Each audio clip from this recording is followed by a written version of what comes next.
Alright, I think I'm here now. On time, actually. 6 o'clock, about on the dot. Yeah.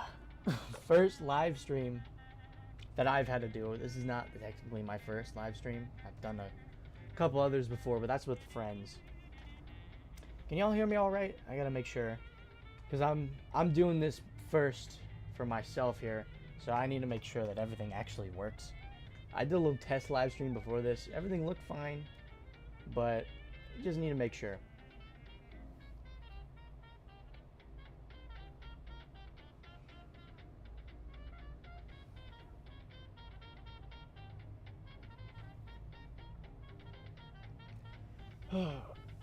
See, I got already some friends in here. I didn't think it'd be long. Did not think it would be long.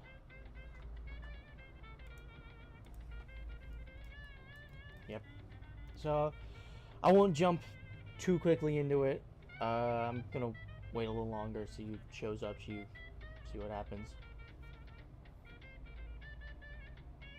But a lot of what I'm gonna be doing is a little off rip. I just got a couple bullet points written down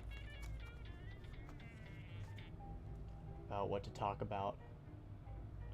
And I'm not sure. I haven't had any plans on what I'm building though.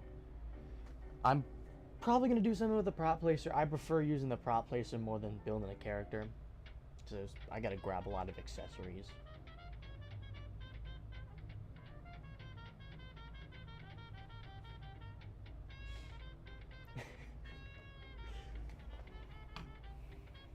I'm too quiet. Also, what I've been testing is what is it? The stream is very delayed. So when you ask, it's a little bit later than what I realized. But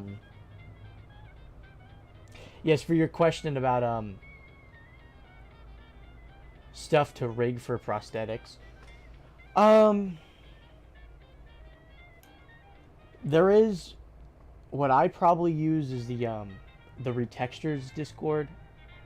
The Retextures 2 Discord. There's some stuff there. But me personally, I'm not much of Welcome, well-traveled wastelanders. This is Barge Radio with He's escaped the mute. Alright, let me put Big Bad Bradley back in his cage. Oh, never mind.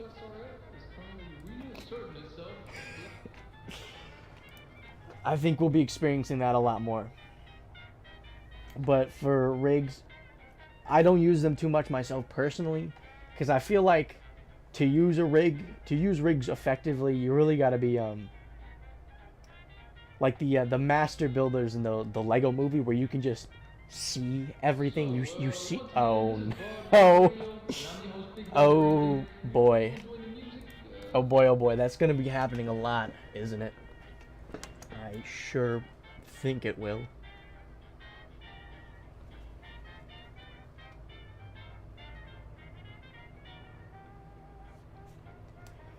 Yeah, thanks guys. Oh my god.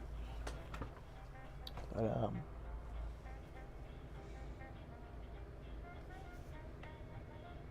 I'll give it a couple minutes when I see 6:10 I'll start actually building and talking about stuff.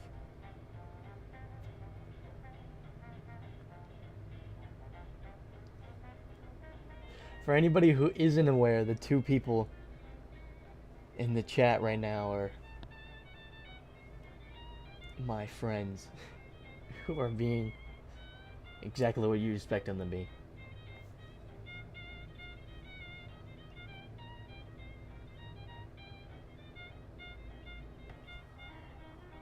But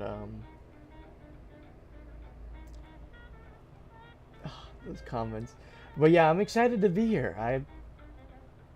I've really been wanting to do a live stream to talk about some things, because it takes me a while to make a video. I gotta, I gotta write a script for it. I gotta find pictures and images that support my case, and then I gotta edit it. Editing is probably my hardest battle, because I feel like editing just takes forever, because I mess up a lot. I can't read from a script well myself. I have to like cut out mostly like half of the footage that I have when editing. So editing takes a very long time for me, and it feels absolutely soul crushing. If I'm not doing something funny that I can laugh at, if it's like a serious video, it takes the life out of me. So being here gives me the chance to talk about some of my ideas and some of my thoughts and opinions that will eventually be turned into a video. The list is long and my patience is short, so when they'll come out, I don't know. But just a good way to get my testing grounds while I figure out what's good and what's not, and then I revise from there and make it into a full video. Yeah. It's only been 7 minutes. I am not a live streamer. I'm not a man who can fill time. Who can fill the void. But eventually I think this live stream is just to test out literally just kind of the software and how I want to go with this.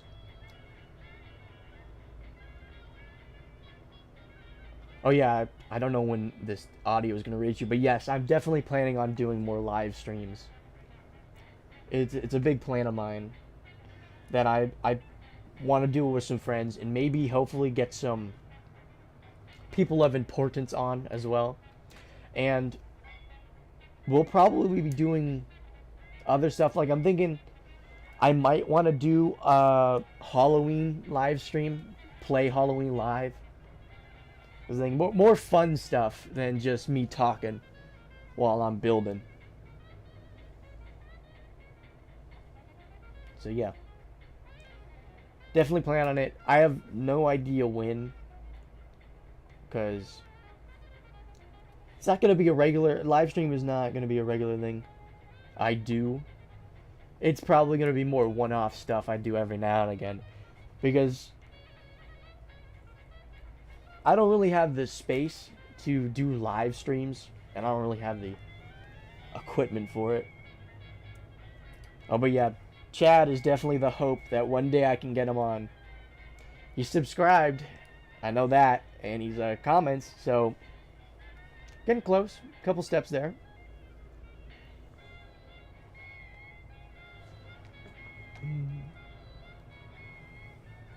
But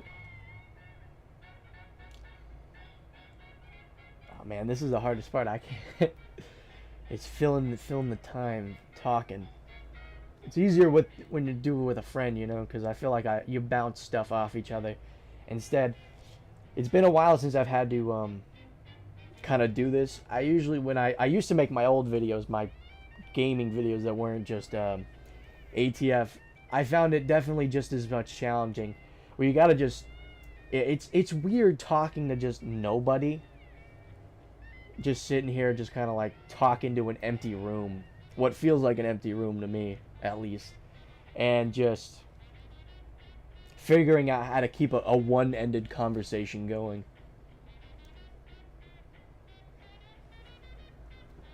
Glad to see I get some support in the chat there. How long can you keep that up? How long are you gonna keep typing? And are you gonna watch the whole stream? It's planned to be about 3 hours. I don't think it will be. I don't think I have enough stuff to be talking for 3 hours. But I'll try. I'll probably hit more about like 8, maybe 7:30.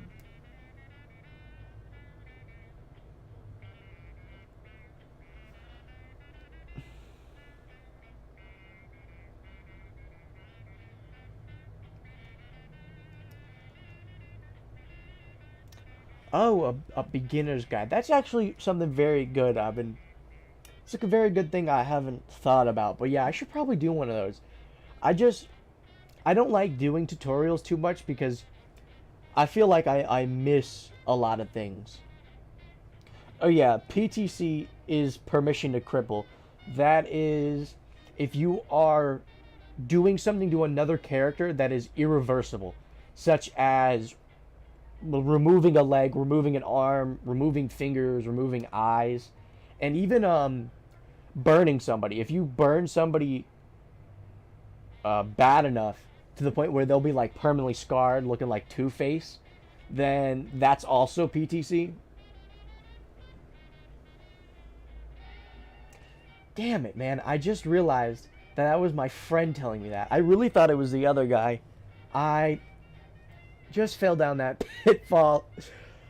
I'm gonna be doing that more often, I think. I'm gonna not realize who I'm responding to. I'm responding to people that already know and people that are messing with me.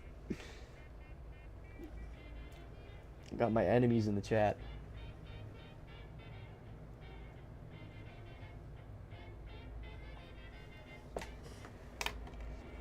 Oh shit, it is 11.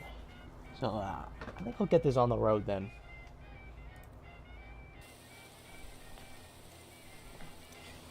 So to start, what to build?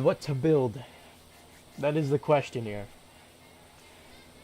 I don't know. I kind of had some ideas. I was definitely looking at maybe building a crashed boat or something like that. Because I did want to explain boats. Because I think boats are a big thing that you see around a lot. And I think for a beginner with the prop laser, it looks absolutely overwhelming. And it definitely takes some trials to figure it out. So I think I'll start honestly, instead of just straight in the building, I'll show off some of my builds and I'll explain and give some tips and tricks.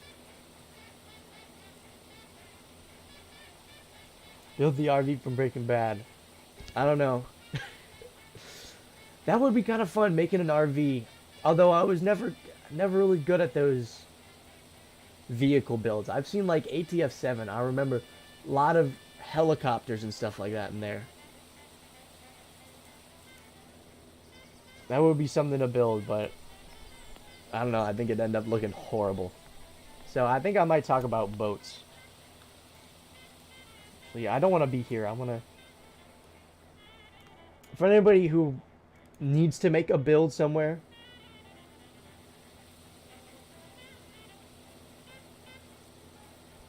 ever seen the character Kodak? I don't know. I've been kind of in my ATF slump. I haven't played too much recently. So maybe. Very much maybe. But if I did, I don't think I remember you. Oh yeah, you can build on ice, but me personally, I like to use the big field out here by Farm Estate. Just because it's so massive, you got infinite room to build with.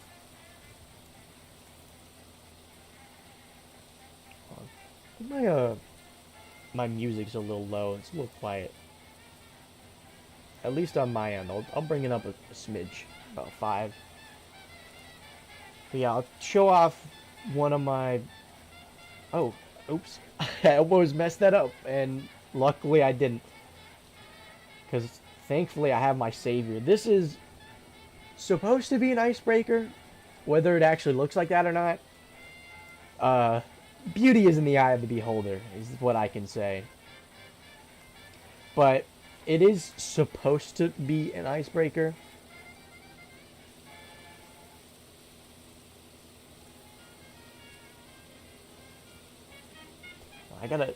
I gotta get better at reading the chat while playing at the same time. If you see me pause, it's because I'm trying to read up on the chat. But it's supposed to be an icebreaker. Whether it does or not is debatable. I tried to. There's a couple things that make an icebreaker an icebreaker. It has a very pointed tip that has like a slope on it that's used to break the ice. And then it also has like a lifted back, although it's much more curved than what I have. However, I'm suffering the curse of ATF, so I don't get curves, I get squares. But yeah, for boats, when I have to, Keely mentioned it because I don't want to tell you how to build a boat. Well, I'll give you a little bit, but if I tell you how to build a boat, that's telling you how to just build exactly like me, and that's kind of not a useful tip or tutorial. That's actually also why I never made that character creation video. I know a lot of people on my tips video, people are asking for it, but I cannot make one because I tell you how to make a character like mine and not how to actually make your own character. Get your own personal style to build in. They're back in the chat again. They're talking to each other. But yeah, I just tell you how to build to make a character like mine and not make a character like yourself. And actually, I saw that happen. I even just making the tips video, people copied my characters. People like it was obvious that like I saw them and I could immediately tell that it was my character. And I asked them, I'm like, did you get that from the video? They're like, yeah, I got it from the video. And I mean, it's cool to see people because mostly it's the beginners, and I get that, you know, they're trying to get their legs up from under them in this game, and doing that probably starts at observing the people above you.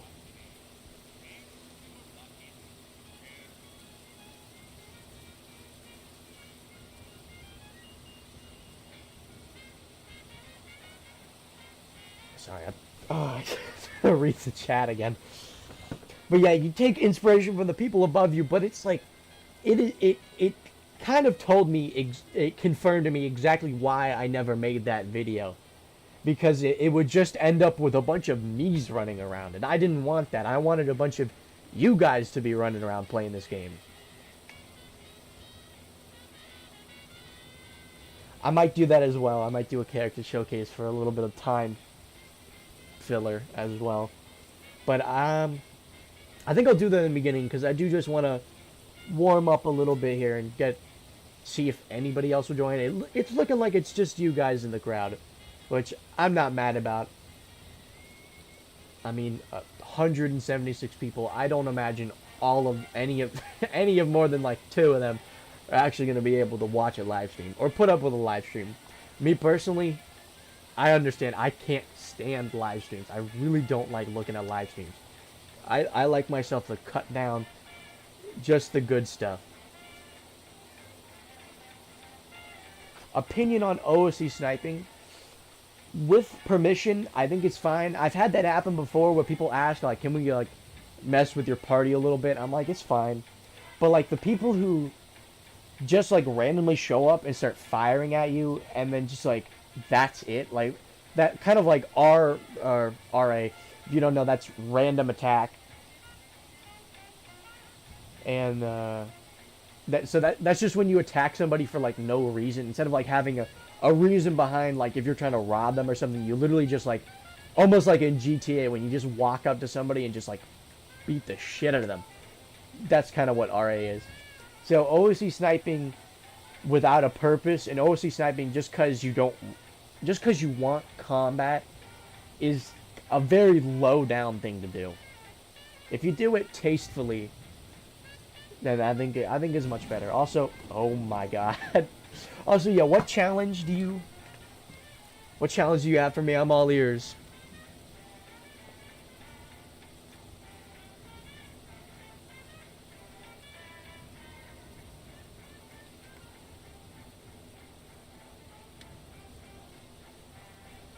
RDM, I don't even know what RDM is. I've never heard that used before. Anyway, I should probably That comment, I miss ATF7. I actually want to get into that a little later.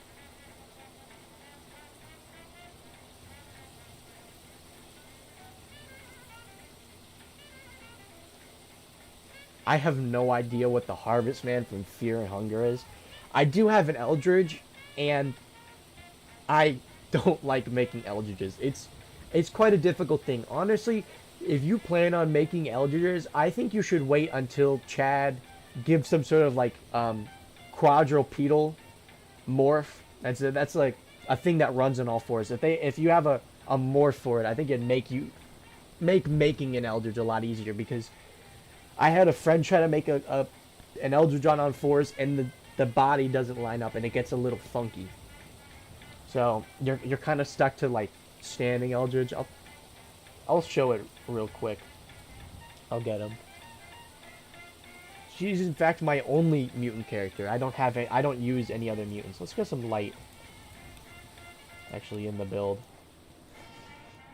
Name is Guillermo because it is Spanish for William. And again, if you didn't notice from my tips and tricks video, all my characters' names are just William. So, as you can tell, I was getting a little low on the names.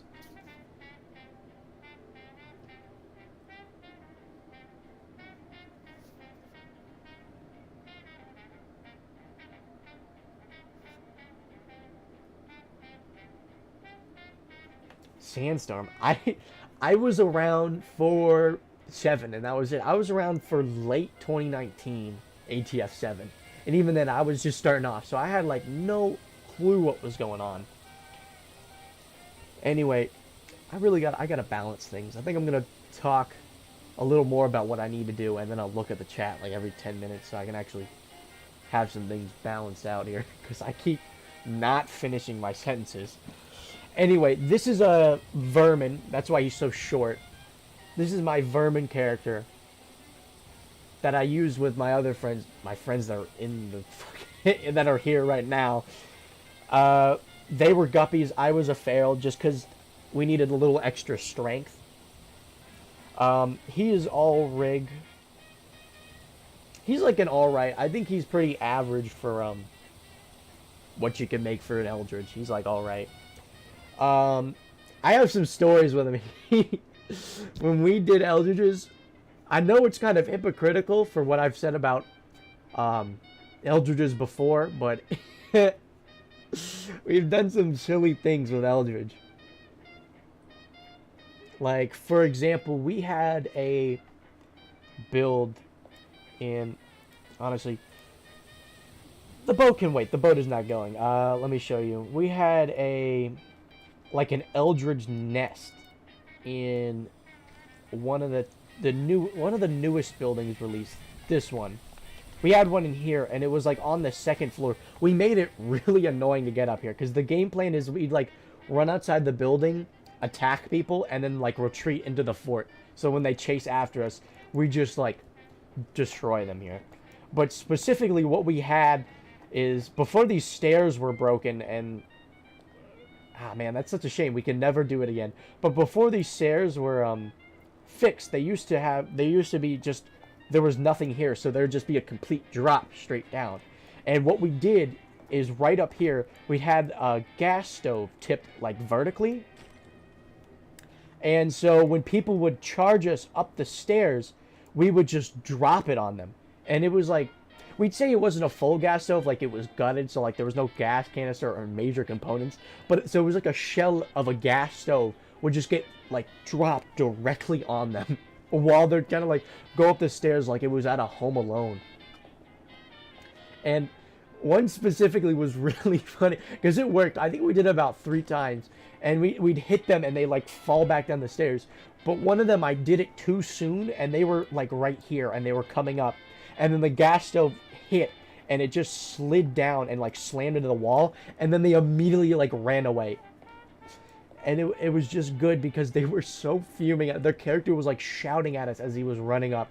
And then as soon as the fucking thing just fell down, he just immediately just ran back out. That was fun.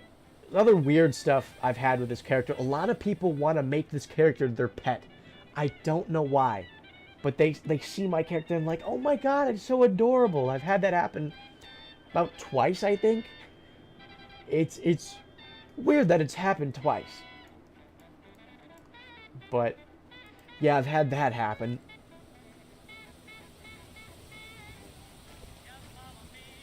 And back to the boat though. When I want to talk about boat building. So to give you some tips, oh, let me get up here. To give you some tips, let me get out of this guy. He's a little too short for my taste. Oh my, how am I gonna hit it? To give you guys tips about building a boat, I think the top priority for building a boat is getting a reference in your head. Getting some sort of model you can base it off of will help you go a long way when it comes to building your boat. Because trying to build a boat from the ground up is of course going to be a tall task, but having an idea of what you want for your boat is a good thing. That's why, again, I told you it's modeled off an Icebreaker to some degree, so it's quite a long boat with a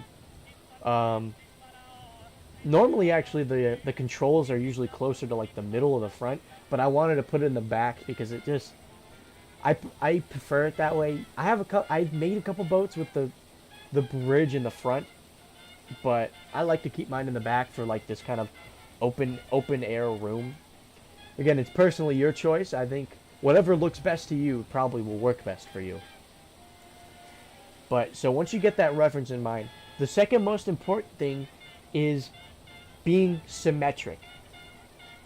Having your boat like with crooked angles, like the pointed part, like the front here. If this thing is like off center enough where you notice, it looks like uncanny. You see, even this, I tried so many times to get it straight, but even this has its own problems. But getting it as everything being nice and sleek as possible and just perfectly like straight, like how the wall or the lining of the boat is like very flush and you can't see like the gaps between everything until it changes directions, but you can't see the gaps. Can we still? Oh, yeah, you can still climb with the corrugated, but because that will keep your boat from looking like messy. Oh, how I made the glowing on the mutant. It's just a texture, an in-game texture. So you just here. I'll come over to. You know what? I'll just do it to this guy. Take his glasses and you set the texture to 0, so that makes it use its in-game. It's using the in-game texture instead of like either the regular accessory texture or whatever like retexture you put on it. And then from here you have all your options, as you can see. That changed the texture as well. You come down to neon. Neon is what you're looking for, and then you set your neon to brightest, and you get that glow. So then you can put your color wherever, and you'll get a nice glow out of it. Although you can see that the lighter color, the lighter colors usually make it have a hint of that, and making it more strong makes it very obvious that it's there. Like there, it mostly just looks white. Also, I find that doling the neon doesn't do you good. So usually, if you want that glow, you got to keep it at 100 for white, for the white to black scale. I'm just gonna leave those on. But sorry,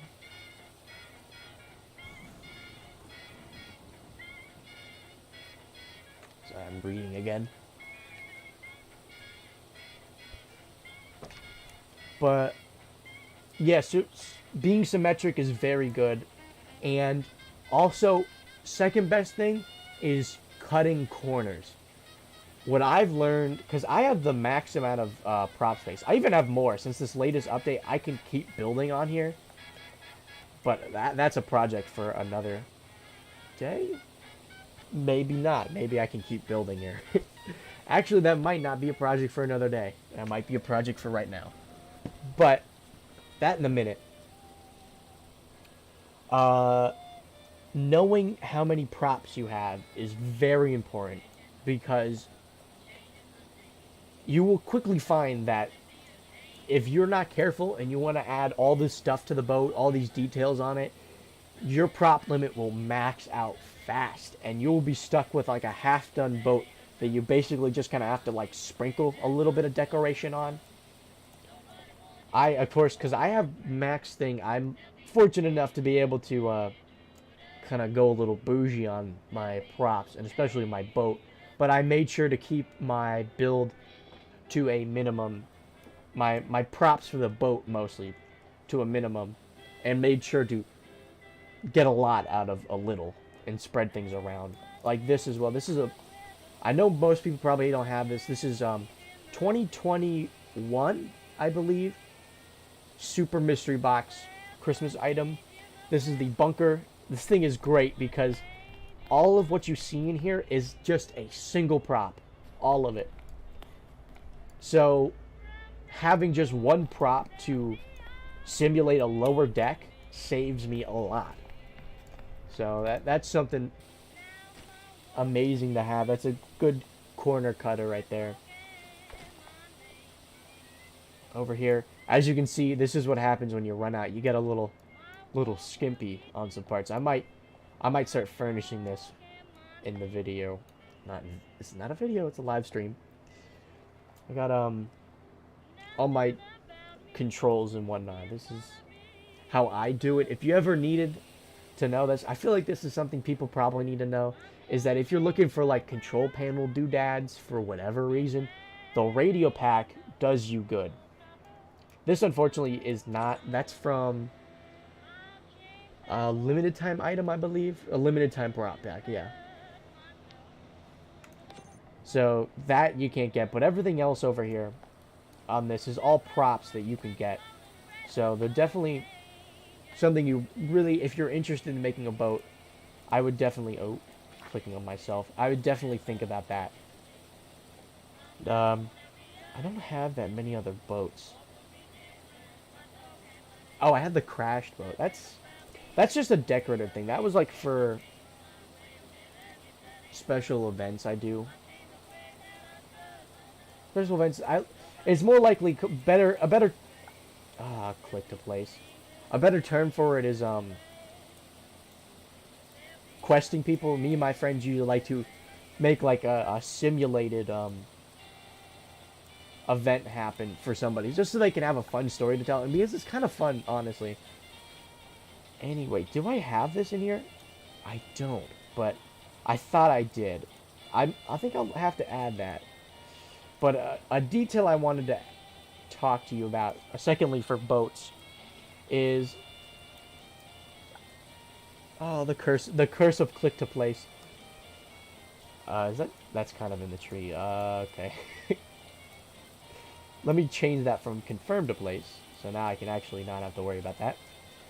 Second thing is some little details you can do to give your boat a little bit of life and depth. Like here I've done with this. These are the engines. If I can remember where. Oh my god, I never use this button.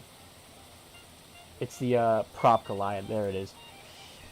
These are engines which actually work.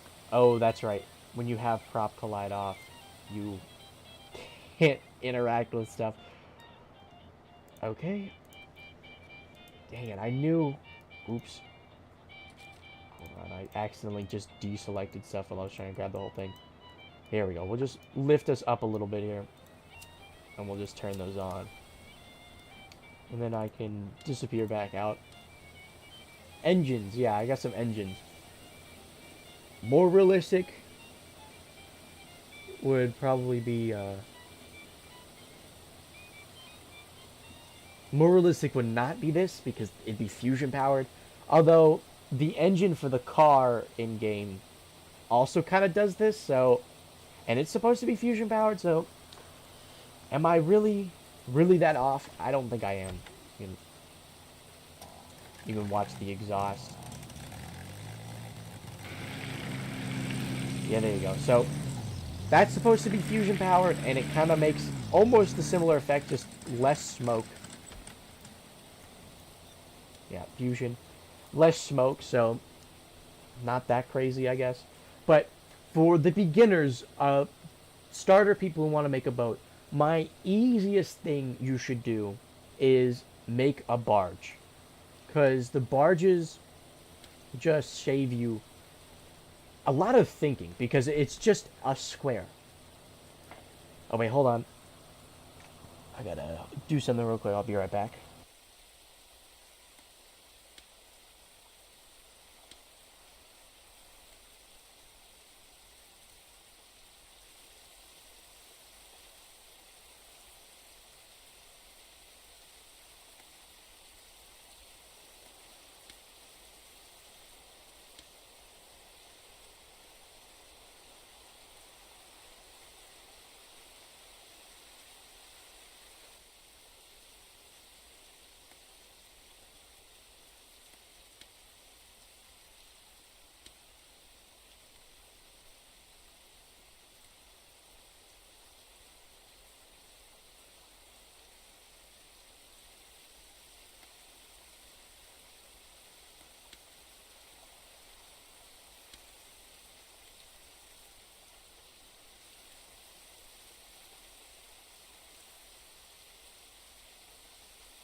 Okay, I'm back.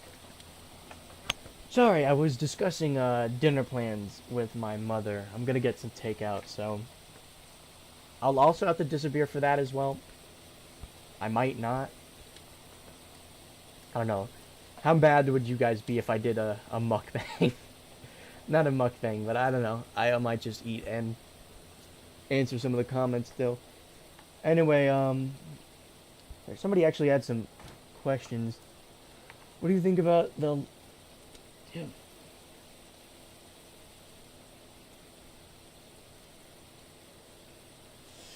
ATF 7 being put to rest. I think it was necessary, because the changes from this game to that game kind of needed a ground up wipe, like all the coding I'm talking about. And I think this switch brings in more players. It's kind of out with the old and in with the new players, I feel. So I think I think it was beneficial. As much as people say that ATF 7 was better than 8, I think this was a necessary evil up. I've already been... Wow. I've already been streaming for 45 minutes. But, they're still talking. I can't... The commitment between you two is impressive. And, build a locomotive. It's funny, because I've seen them before. I've seen a lot of people actually have boats. Also, I just realized I'm sitting in here dealing with this rain this entire time when I could just get rid of it.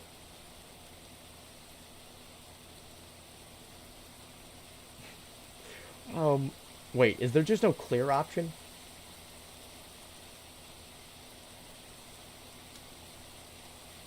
Hold on. I gotta figure this thing out. Please tell me that clears it. There's no just like stop button.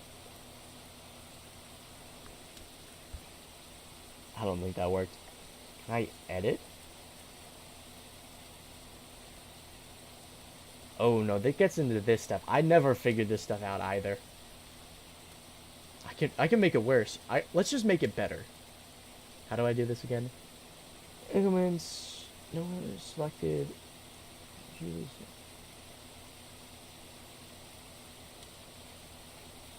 Okay, yeah, so setting it to 1 was actually, or setting it to 0 was a good idea. There.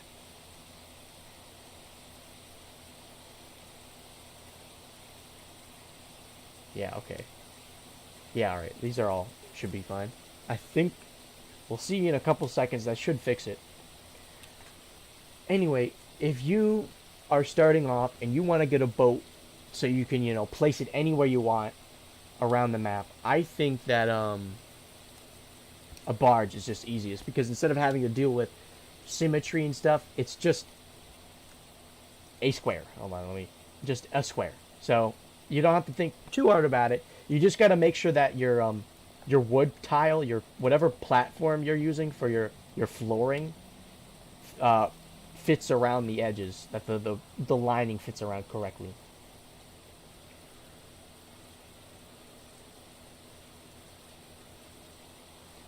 But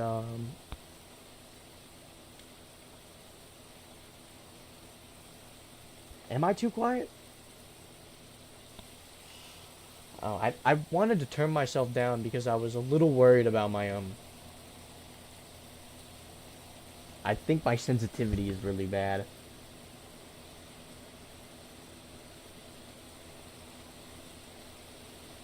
I have no idea what I'm assuming that's a train, I guess. Hold on, let me see. I've seen trains before. They're not like a modern train. They're like the goofy like Wild West coal-powered trains. So that would be interesting. Honestly, I'm surprised that a train prop has not been added. In ATF 7, there was a van prop that you could place and build in.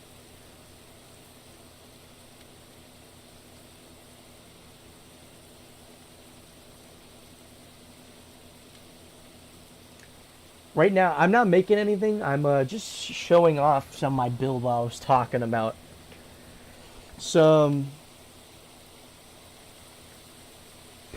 Do you know him? I'm really worried that it is just you guys as an alt. Because I've got some friends in the chat. If you have noticed, the person that has been non-stop talking. Because I might as well be talking to the void, because this person is not real. It is a bot. So, I'm gonna hope you aren't. Anyway, I was talking about building a barge is probably some of the best for starters. Real deal. Oh, okay. Building a barge is for the best because it's just... It's not thinking. There's not a lot of thinking involved. And it gives you a lot of work room because it's just a big square. Oh no. No, they found me. Oh, they found me. I was really thinking about investing in my own private server and not just a friend's. And well, it turns out I was right. I guess we'll be stuck with them for a little bit. But yeah, it gives you a lot of room. So I got all this space up here for like... It's basically a house on the water. So you can build it more homey-like than a... what is it? A boat builds being more like bare bones. Actually, I really love the interior. This is probably one of my best interiors I have made. I'm showing them right now. This is one of them. This is my barge. As I've said like a million times, I keep repeating myself. I have built-in engines in the back. It's got built-in engines. Oh, it's got working engines that make stuff. I got the control panel. Honestly, until an electric prop comes out, an electricity pack comes out,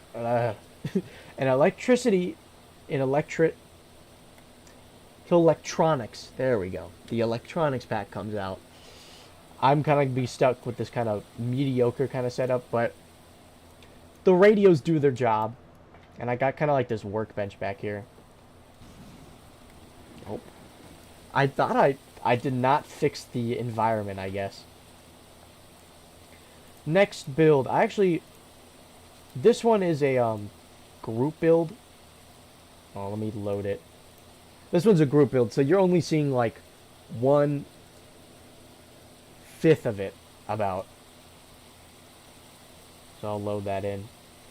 Also, I know my name gets revealed every time I open a menu. I don't really mind. If you looked hard enough, you'd find it in my other videos. That's why I gave up on it, because I used to actually censor my username, and then I was an idiot and I slipped up enough times while making my videos where I'm like, I kind of realized, do a little reverse psychology. If people are constantly exposed to it, they won't notice it as much as if I'm actively trying to censor it and then it randomly pops up. But here, we'll go there using the car, because I don't know, I just want to feature the car. Because I like, this is another thing about why the ATF7 ATF8 jump was needed, because it was a fresh start, a fresh like chunk of code was definitely needed for this, because the level of stuff you could do with this now compared to ever before is incredible, and I'm so glad we have it. Yeah, I can change the color, so there's a lot you can do with it. Especially, actually, just for the fun of it, because I don't know how many people have the car. When the first car first came out, there was a lot of people with it, but as time has gone on, I don't think people have seen it. So, thanks, bro. That you can change the speed. I can make this as fast as I need to, so I can you can, or not as fast, but this is max speed.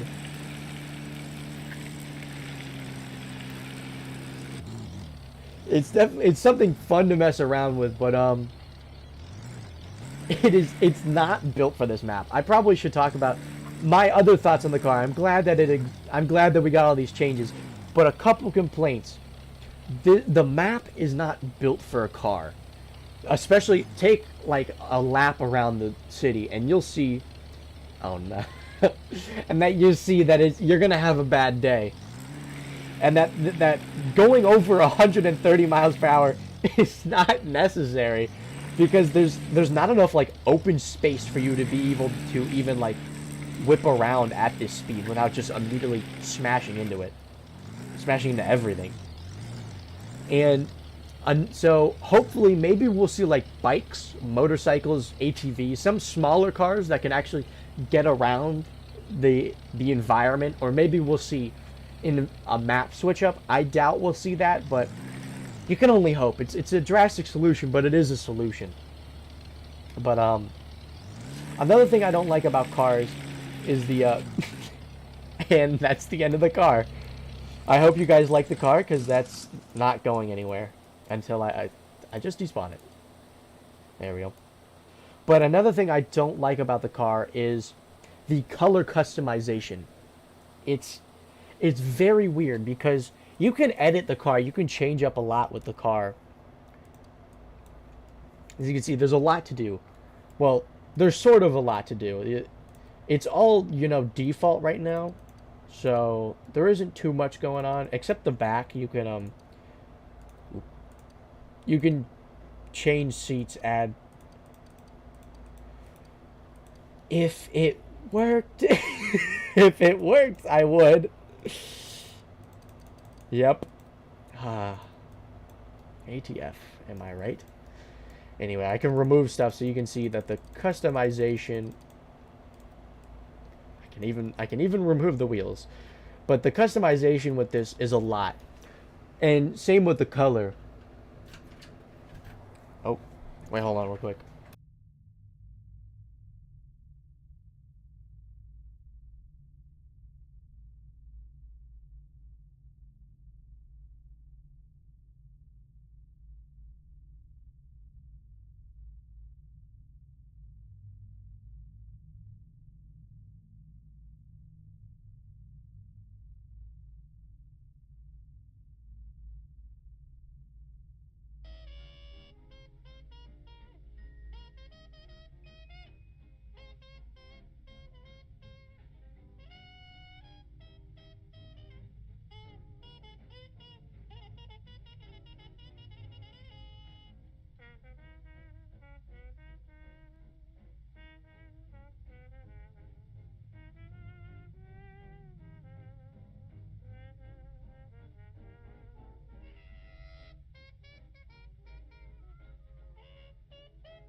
All right, I live again. Sorry about that. I was just discussing more dinner plans with my mother when she came home.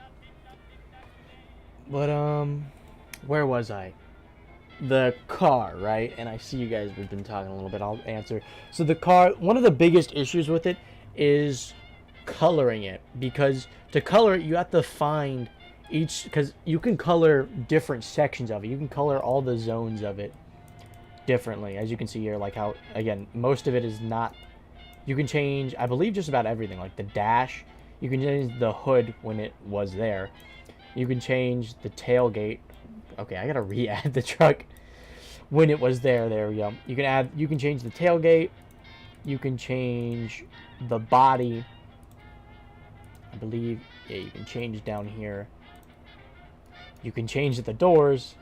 Man, I didn't realize how much you can change each door by itself. You can change the door. You can change the hood. I don't think you can change the bumper. No, you can't change the... But what I know you can also do is... Can I? You can change the console? Yeah. You can change the console. So that's a lot of, like, customization you can have with this thing. And... you have to, like, find it.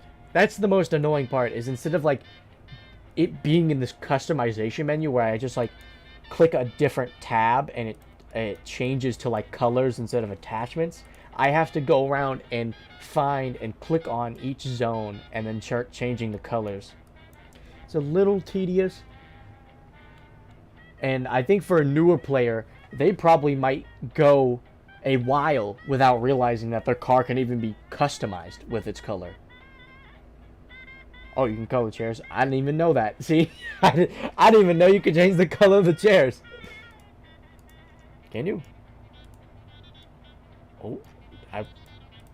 Oh my god. Wow. Yeah, okay, so you got customization coming out of your ears.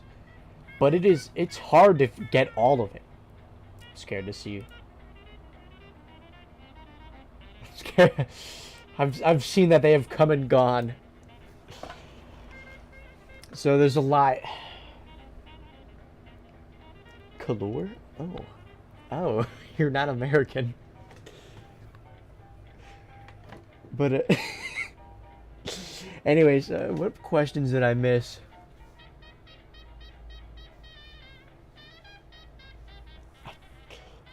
I could see them texting in Discord. What do I think, or do I think that there'll be more vehicles this Christmas? Obviously, because getting these vehicles for coding and for any, I think this goes for anybody, because I don't know if most people realize this, that he did a live stream about this stuff. Is you can make, he has to make the code for the ground up. So like every single like icon, button, graphic you see here was coded into the game, and that takes a lot of time. That's why it took so long for the super pack to come out. You know, what is it, packs were closed in July. January is when everything came off sale. It was promised that the super box would come out at the end of January, and it took till, I believe, June. Yeah, June for the car to come out with the super box. So he had a code. It took a while to code everything. But now that that first step is out of the way, it allows him to quickly and much more efficiently add more and more stuff to the game. So, absolutely, I think cars will be coming in the next Christmas box. Probably the super one, so stay tuned for that. And if it does actually go out into the pack, into the box, then he will usually say, it's very obviously stated in the description that there's like, it says something about wheels, something about a vehicle. So check the description of the super box if you are looking for a car, because it will most likely tell you. I haven't seen a Christmas pack where the description in the super box has not told you if it's a car or not. And I haven't seen a Christmas super box without a car yet. Except 2021, actually. That one didn't have a car. Because, well, he had to make it from the ground up. So I guess that was something for a later date for Chad. Anyway, I got really sidetracked about the car. I was trying to show you more builds. That's what I was doing. And, okay, they're all here. Oh, God, they're all here. I got this. New plan. The best part is they're seeing this 20 seconds later than me. Oh. In-game music. Okay.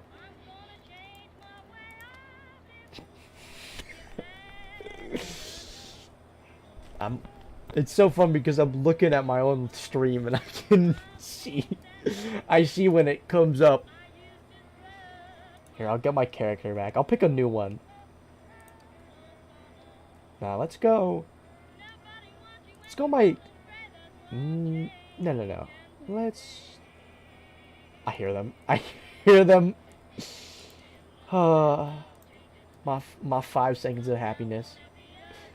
My hour of solitude. Once you're in the server, it's a private server. Unfortunately, I have these people friended.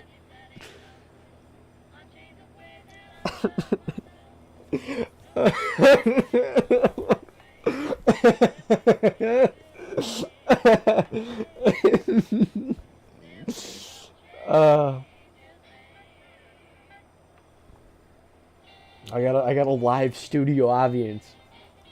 That was almost a word. Audience. Oh God. How much money do I have in Robux? These people are gonna make me waste my money on a private server. I think I have enough. Yes, I have enough for 2 private servers. Say what you guys need to say. Hi, Mom, I'm on camera. Whatever it is. That will be funny when that catches up.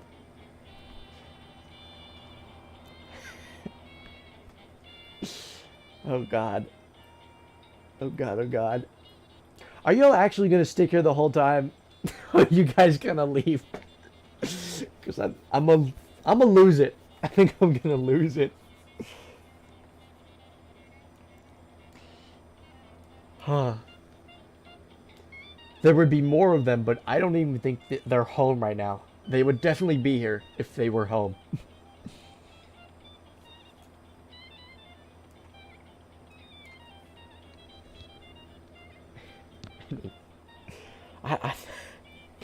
This got me so sidetracked. Oh my God. Oh my goodness gracious.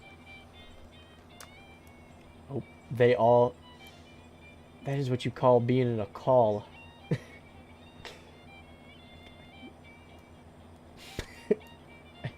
Anyway, this is a pretty large build. Oh, there goes one. I see the others. Oh, there goes another one. And then there was one.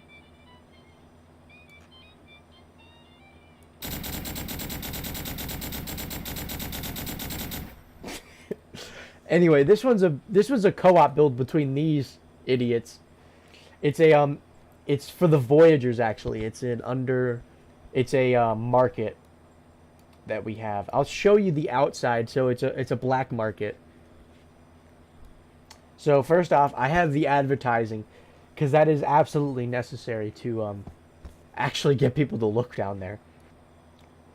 So I have it in a couple places that are normally most populated. I know a lot of people, Park is a good Sunrise City populated zone. If anybody leaves Bargetown, they'll see this as well. And last one is over here. There's a couple more signs that my friends have made, but well, they're here right now, but I don't think they're gonna place their build. Here's the other one, because I know for some reason this square right here, and just this road in general, is where a lot of people group up. Oh, what gut is that? This is Christmas 2022 covert box. This is the Spectre, and it is a full auto, about 100 rounds laser gun in, unfortunately, just 22. so it's really mediocre. You can change like the muzzle to make it fire, I believe 45 ACP is the max.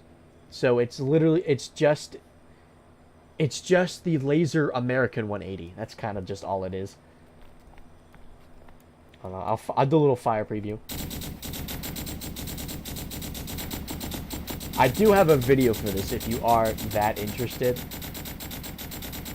Also, I think I need to turn down my volume's as low as it can go. Never mind.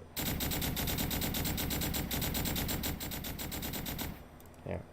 There's your firing demo, but cut off the handle. What do you mean by that? I'm gonna say no. I'm pretty sure whatever you're saying you can cut off. The entire back half is not editable. You have the front, which you can put the bigger thing on. You just have miscellaneous sides, and you can change the top to a cooler top. I like that. And then you get a carry handle, which takes like. Does it take everything? Oh, it takes everything. Before, it used to be just like medium-sized stuff, or you can put it flat on your gun. You can put a scope. That is that. Oh, this thing that the little holographic sight that I have here. That comes from a different pack. That's from the Super Pack.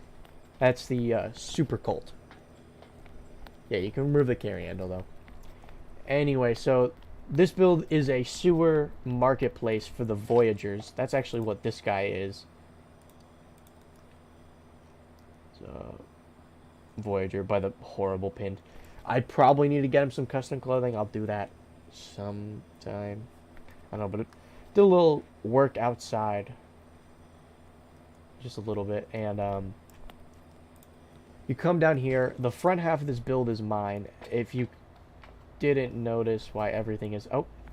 Okay, one of them left their build loaded. They kept it. Unless they're still here. So this is a market... Sorry, I keep repeating myself. So... Voyager market. So this is like the... This is our escape route. If in the eventual fact that a enemy faction comes down there, since we are so close, this lets us escape to Icebreaker. It is connected to the underground parking lot in Sunrise City. That's where that's connected to.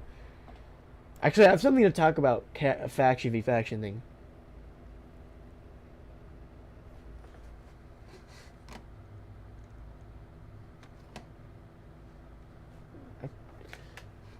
Hold on, wait. Bro, my god. Yeah, you can definitely make it a stand. It kind of just looks like that. Is my music... Man, I can't... I need more music. I didn't... No, there's no way. It's been about an hour. Okay, well, we're on our first loop of the music. So here's my place. This is a... my character sells wine and, like, higher tier alcohol. So... well-aged or fine-aged whiskeys and wines like that of the sort. This is just a blank kind of template for any of our friends that don't have the prop list or don't have a lot of props, so they can just use that. This I wanted to give the real scrap vibe. My inspiration for this is, if you remember that town in the sewer of ATF 7. I forget what it was called. Little Venice. I think it was called Little Venice. I wanted to keep that kind of very scrap built up theme. So we have this kind of side walkway around everything. Here's our messaging area, basically. Well, there's more propaganda elsewhere because it is the Voyagers after all. But this is kind of like where we just kind of kill people and then leave their bodies as just like a warning. That was a fun thing I had to make. That was a little annoying to make, but I enjoy it because I think it is very Voyager of us to have. There is supposed to be a build over here in the back, like in this square. It's a pawn shop. That place is very nice. Then there's a smuggling business and a drug business here. And as you can see, 2 of the people showed up. They got their builds loaded. I like this build. This is very Voyager unique, and I feel like there's some good quest ideas you can do with this. What he has is counterfeit option, counterfeiting business.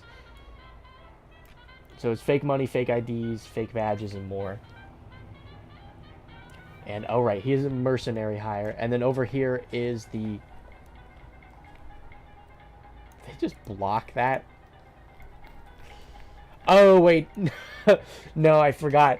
Over here is the gun shop, which used to be an arcade. It used to be a gambling place. And right now it's a little mixed, if you couldn't tell. But yeah, this is supposed to be a gun shop. And that's it for this build unless the other people show up. Are they down here? Nope, I can't drop the floor on them. Actually, I have to... Okay, they actually all deleted. Alright then. What's my next build? The hospital. This is a build if you'll probably see every now and again. If you play ATF in Bargetown, you might see me around. Actually, I'll load the character for this build. It's a coalition. What are they yapping on about?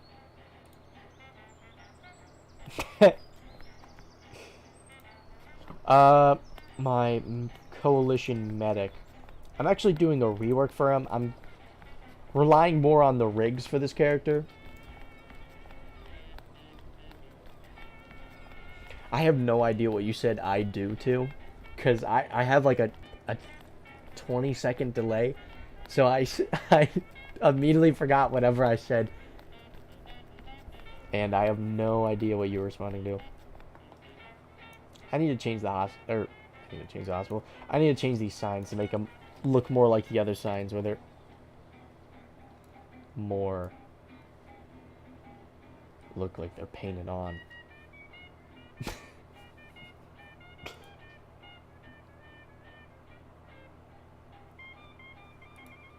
What are they?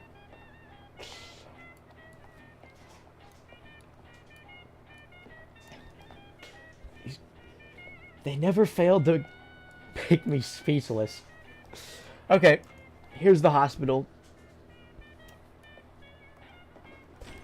Unfortunately, since there's no like medical props, I kind of just had to furnish this thing lightly for the most part. So not much I really did down here. I gave the janitor's closet a more janitor's look. I gave a little more to the receptionist desk. I put some more extra stuff down here. Although the biggest work I did down here was kind of giving it a storefront with a little eave and a actual like covering for the door. Then you come up here and there's some work around here. Again, I couldn't do too much because there's no medical stuff, but I just kind of made this place more lived in, more like used with all that. And then the office, I did a little more work in. I had this shelf here, and I added this table. I made it again just more lived in, so he's got like a food area, the doctor.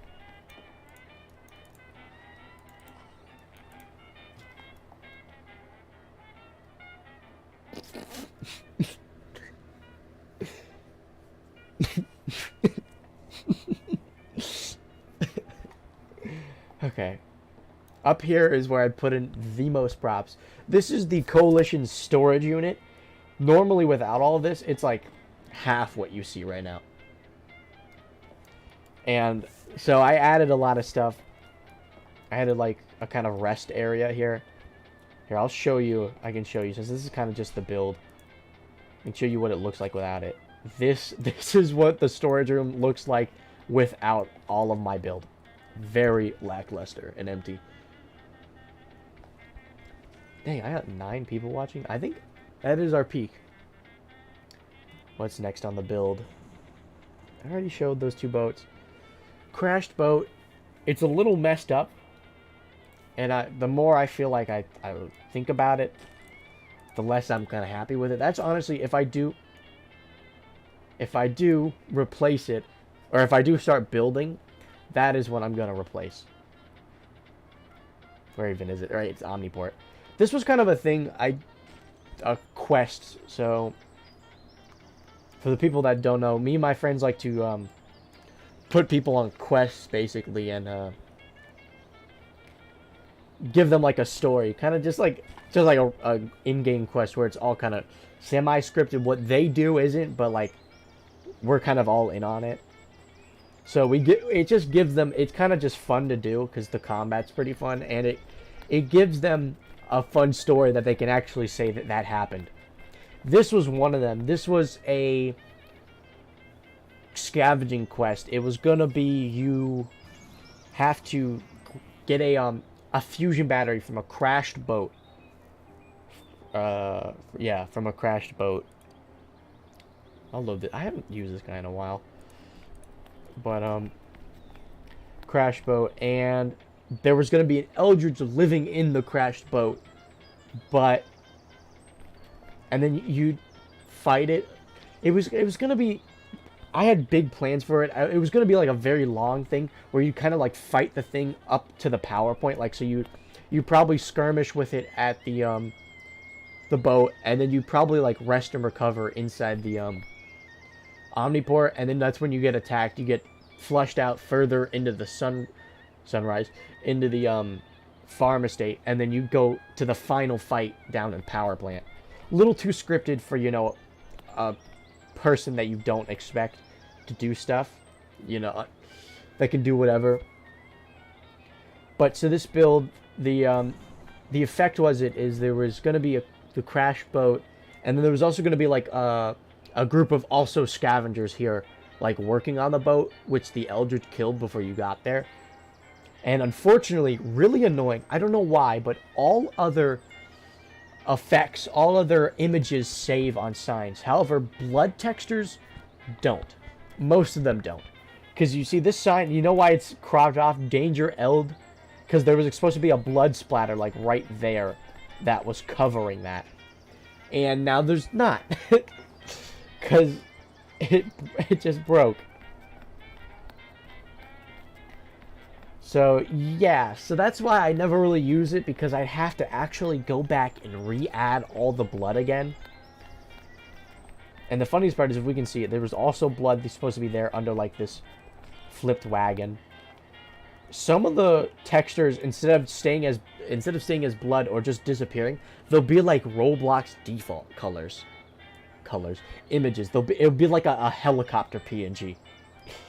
But yeah, here's like where you can tell that there was sort of a skirmish. As you can see, there was supposed to be a lot of blood, but it's all gone. More blood. Oop. Alright, more blood was supposed to be in here. It's also gone. I'm gonna hope, maybe, it's been a while since I've actually used this build, and I'm just gonna hope that I might add the blood again, and I might see if it works, but, yep, all that's gone. Oops, I picked the character which I named this thing after. Bro, don't mind that. Yeah, I named the boat the USS Carter. And you can see that there was more going on. So there's a lot of like detail in the Omniport that made it look, that I tried to tell a story basically of what happened here. And there is the boat. It's a boat that I had normally before. It was not a messed up boat before at one point, but now it is. I wonder who did that. Oh my god, no way. Yeah, so this one is supposed to be a, this is supposed to be like the remnant. So like after the boat crashed, there was like a little tent, like they set up Oh, oh my goodness. Well, there's Chad. Hello there. I'm currently just showing off my builds right now. I don't know if you're still here. Oh, and there's my friend again. Yeah, unfortunately, I am on a private server not owned by me, so I can't escape them. But, yeah, this is the boat where the Eldridge was supposed to be in as its lair here. As you can see by that. I wasn't satisfied with this boat when it wasn't broken. So I kind of like all the props are still like halfway buried in the sand.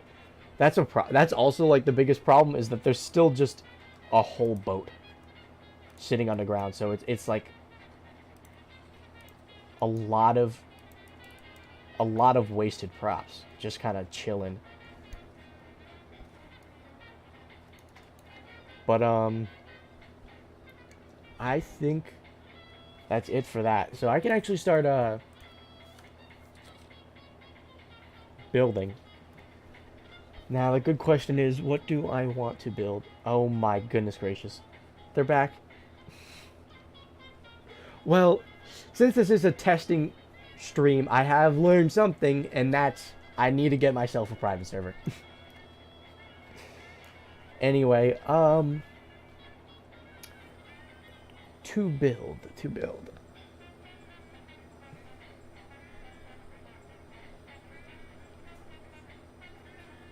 Oh, you had to. Oh, that's a shame. Oop, I did not mean to grab that gun. So actually, onto my stuff once I figure out what I'm gonna build. But yeah, that's the crash boat is what I'm gonna be replacing. What I think I might do is actually make a crash boat live here, another one, because I've been needing to make another one. So let's do that. I'm quiet. I'm thinking really hard on what I want to build.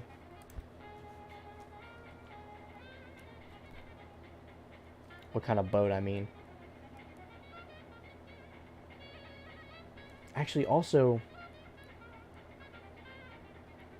I might have to move.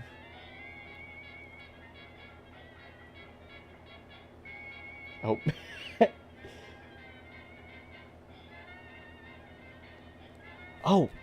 Oh, I see the stem that you sent me on my Discord. Wait, you can remove the handle? I didn't even know you could do that. Hold on. What? I don't know what an AV is. Amphibious vehicle? I think I got it right. Also, hold on, I forget. Somebody asked me what I thought about the guns so far this Halloween. I feel bad because I never answered that. To talk about the guns... Oh, wait, hold on. I don't know if you could hear that, but that was my mother in the background.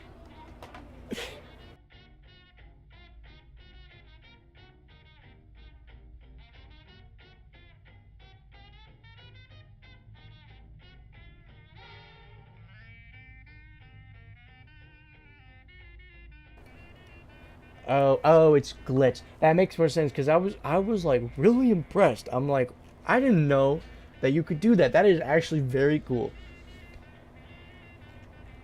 Can you?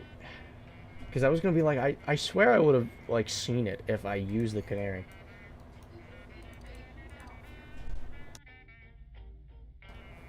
How do you do that? What? How? Oh, you can't hear it. Okay, cool. How am I still quiet? Okay, I turned myself up a little more.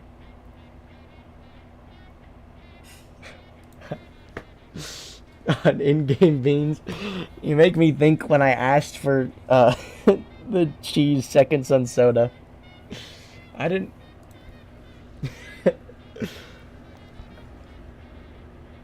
Oh, AV, one of those things. Man, that would be really frustrating to make. My opinion on the beans. Where are they? There are they. Let's get a bean review.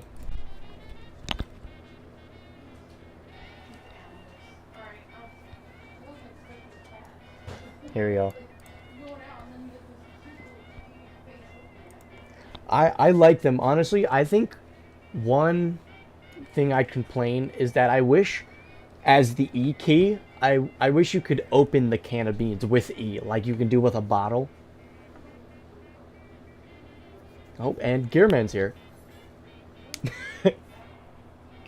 And I think the picture of the bean is a little goofy. Because it is just a JPEG. Actually, oh, you can see... Like, it stands out so obviously that it's just a JPEG. I bet I can find that photo on Roblox images. But for, you know, a free starter, it is solid. And I lost my train of thought. I cannot believe Chad is here right now. How the tables turn. I was watching his streams and now he's here watching mine. However, instead of like over 500 viewers, I have 6. And like half of them I think are my friends. So where was I? Yeah, as a starter, I think it's great. I think honestly, to take advantage of the customization system, it would be cool if you can change what was in the can. If you can make it, what even like canned meatballs, canned soup, yeah. You can, as an attachment point, you can switch it out. But I think it's time to build. I'm still not sure if I want to build the thing or not. I feel like I don't know if I have the actual brain capacity to build and talk at the same time. I'm honestly a little tempted to just go play another game, like play my game that I always play, Black Mesa. I love that game. Oh, I forgot my username. It's whatever. You've seen enough times if you've noticed my slip-ups in my regular videos. I don't know if I have the brain capacity to think about what I'm building and my articulated opinion about my topics that I have written down. What time is it? I'm completely lost. 1 hour 30.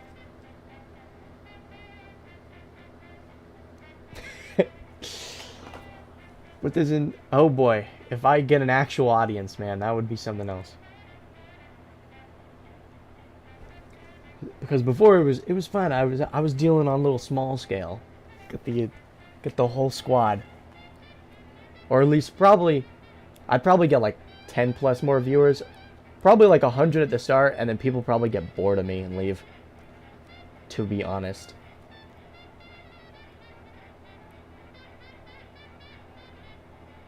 Oh, you made one?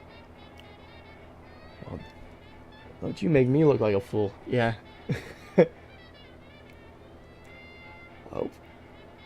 Oh, another friend has finally joined the call. That's impressive. I feel like that's something I feel like I would not be good at. I feel like to build stuff like that, you gotta be the master builder. You know what I'm saying? Like where you just... Oh. Is that my stream?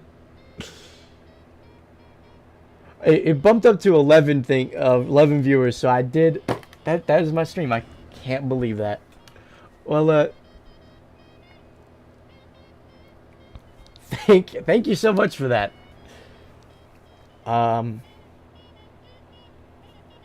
Yeah, I don't... I'll give them my best to build. I just...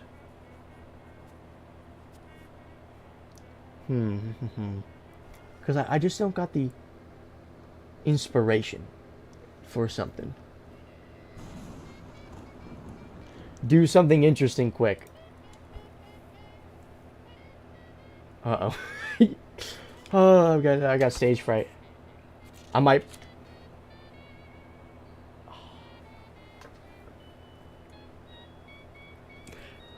How even more like blanked out.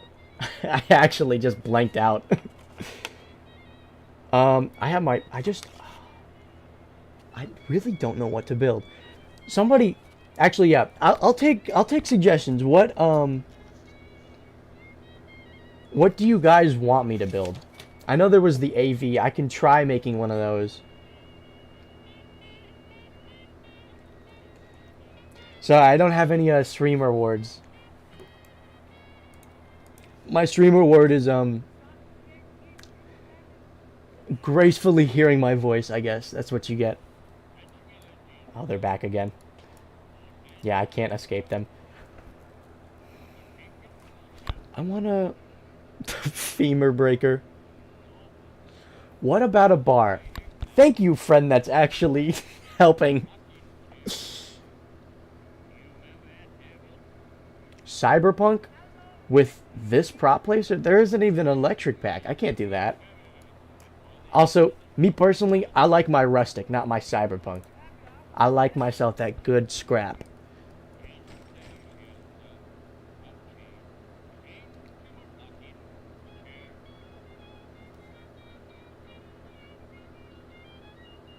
It's on the run. So, a Voyager boat. I actually have those already made. I don't have a chemist one. That could be an interesting one. Let's hit it. Let's do a boat. Let's do a boat. Now, okay, specifically, what boat would you guys like to see? Because there's a lot of ways I can go with that. I can do what I normally do, which is very square, or I can try to get outside my box and do like those wood boats with the sail on them.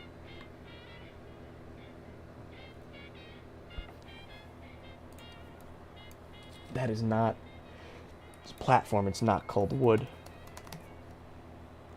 It's called foundation. It's not called platform. We got there in the end.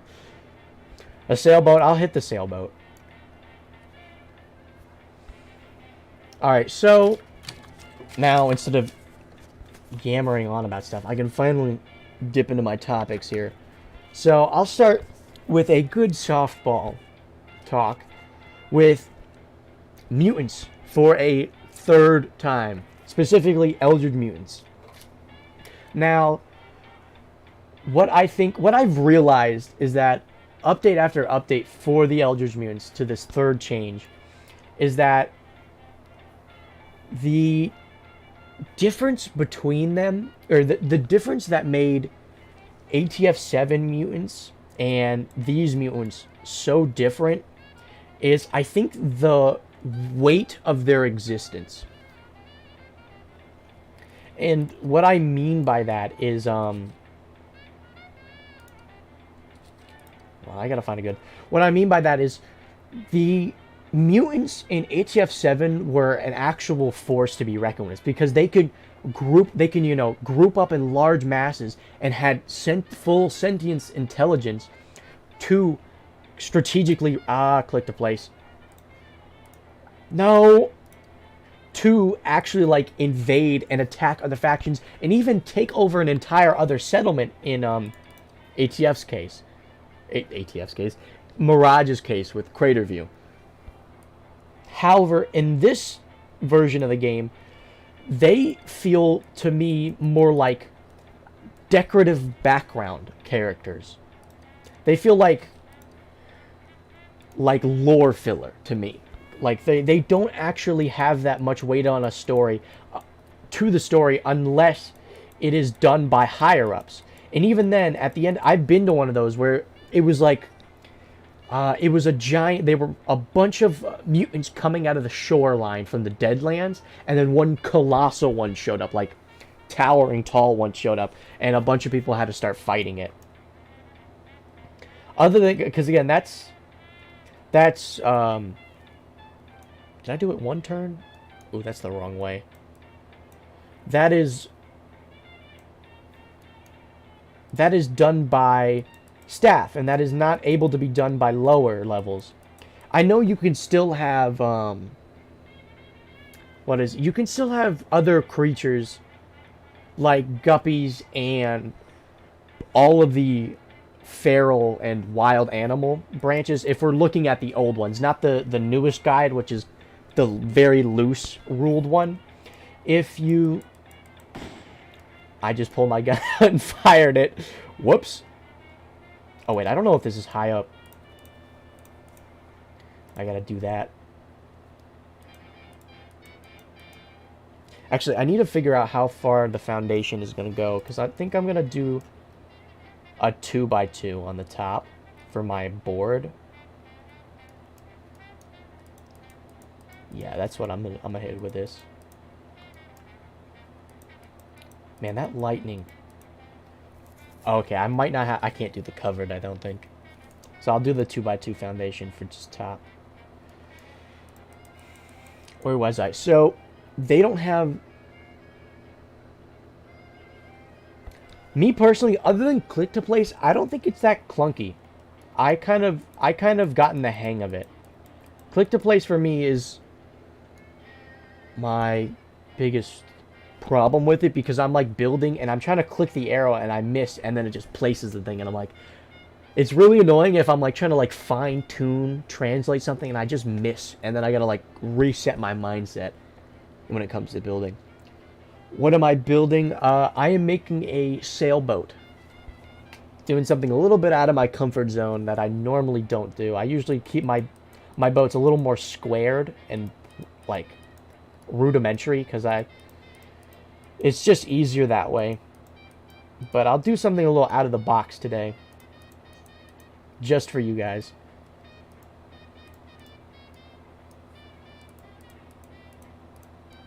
Is that all?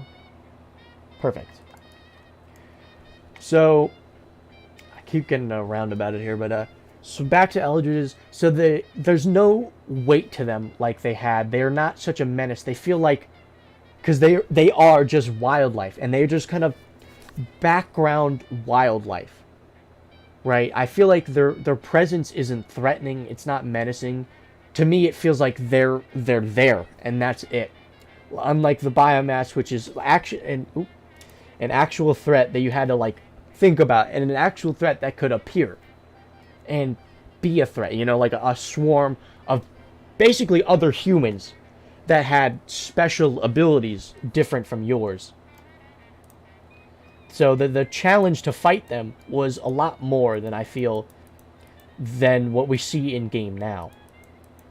I don't know if this is true or not, but I've heard from other people that they did get rid of automatic permission to kill with mutants, or Eldridge mutants that attack first, and I think that is well, obviously, in my old video about it, I think that is a great thing to see.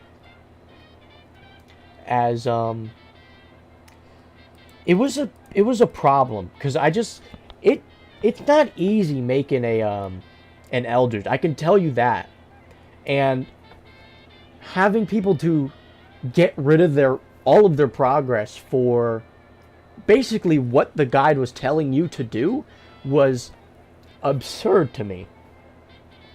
And so and also something that is actually an issue is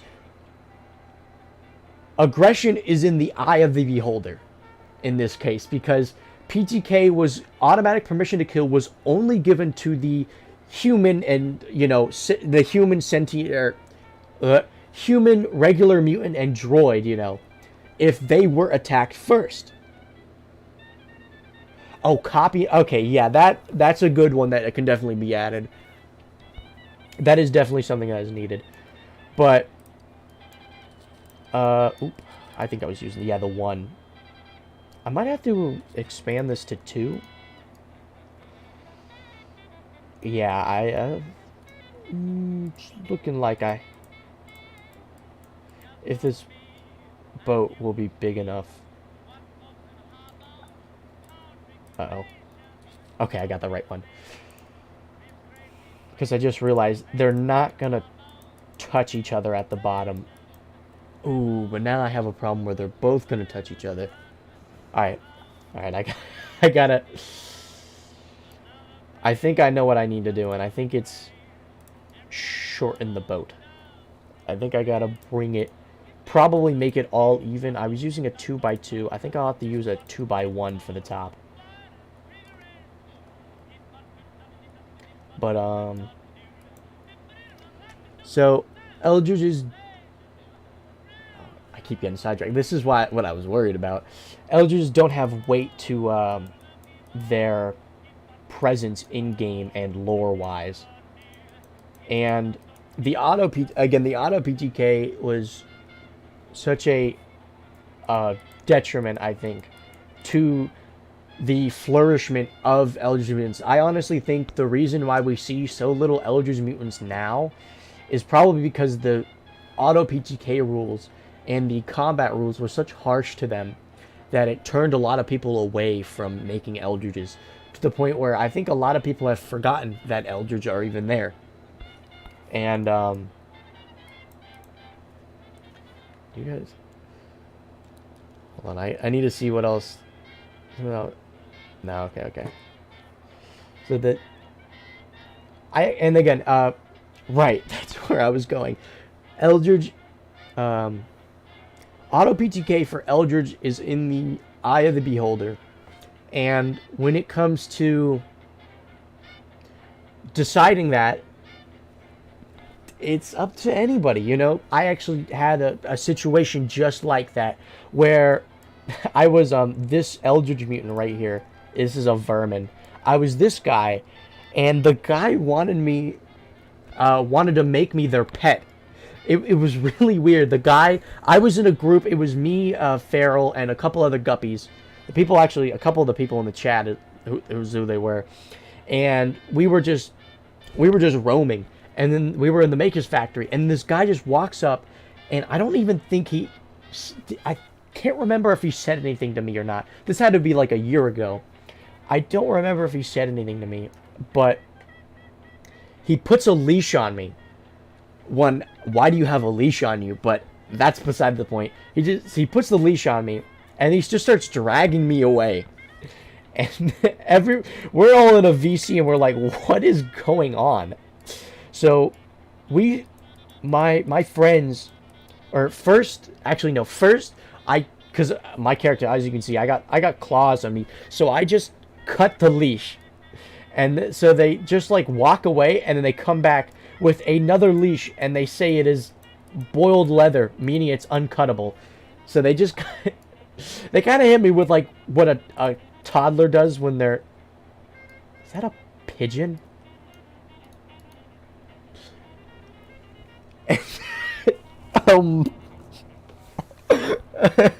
I can't.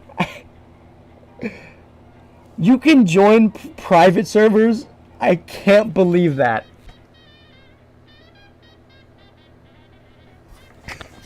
So anyway, they come back with they say what they say is a cut-proof leash, and then so they're like, you just can't. It felt like when you're playing with a little kid, and then they randomly start to like make up new rules while you're playing, and they're like, you can't do that actually because I'm bulletproof, so that doesn't work. So they kind of hit me with that. You do in fact do a little trolling. Have I seen you before? I've seen so many. Someone fall. There's more. I'm not even. I thought I was safe in here. I thought I was safe. I wasn't safe from my friends, and now I'm not safe from the moderation staff. I'm never gonna get the work done on this build. Oh my god. Okay. Oh. Okay. Anyway. Hold on. Did I didn't even grab that. There we go. So he starts dragging me away again, and my friends go to like stop him. They go to attack him, and then he takes that as us being the aggressors. So he auto PTKs us, and he literally uses one he one actions all of us, where he just goes, I'd shoot you in the head, I'd shoot you in the head, I shoot you in the head, like in order from all the Eldridges. And the point, and the thing about that is we were all, again, guppies, so we're little, and everybody is like leaping on him like little gremlins, and we're like all like scurrying over this man trying to attack him. So like there's no way he's getting a gun out and getting like stable aim to shoot us. So we just voided him and then just walked away. But like that's an instance where, or that is a real example I had of Eldridge auto PTK being an issue, because who decides what auto PTK, or who decides when auto PTK is actually active or not. So that's another thing with Eldridge. But talking in the sense of the new rules, I get that the freedom thing allows people to... Oh, that's not even... Oh no. I keep having this... It's too big, it's too small, it's too big, it's too small. Okay. It's too big.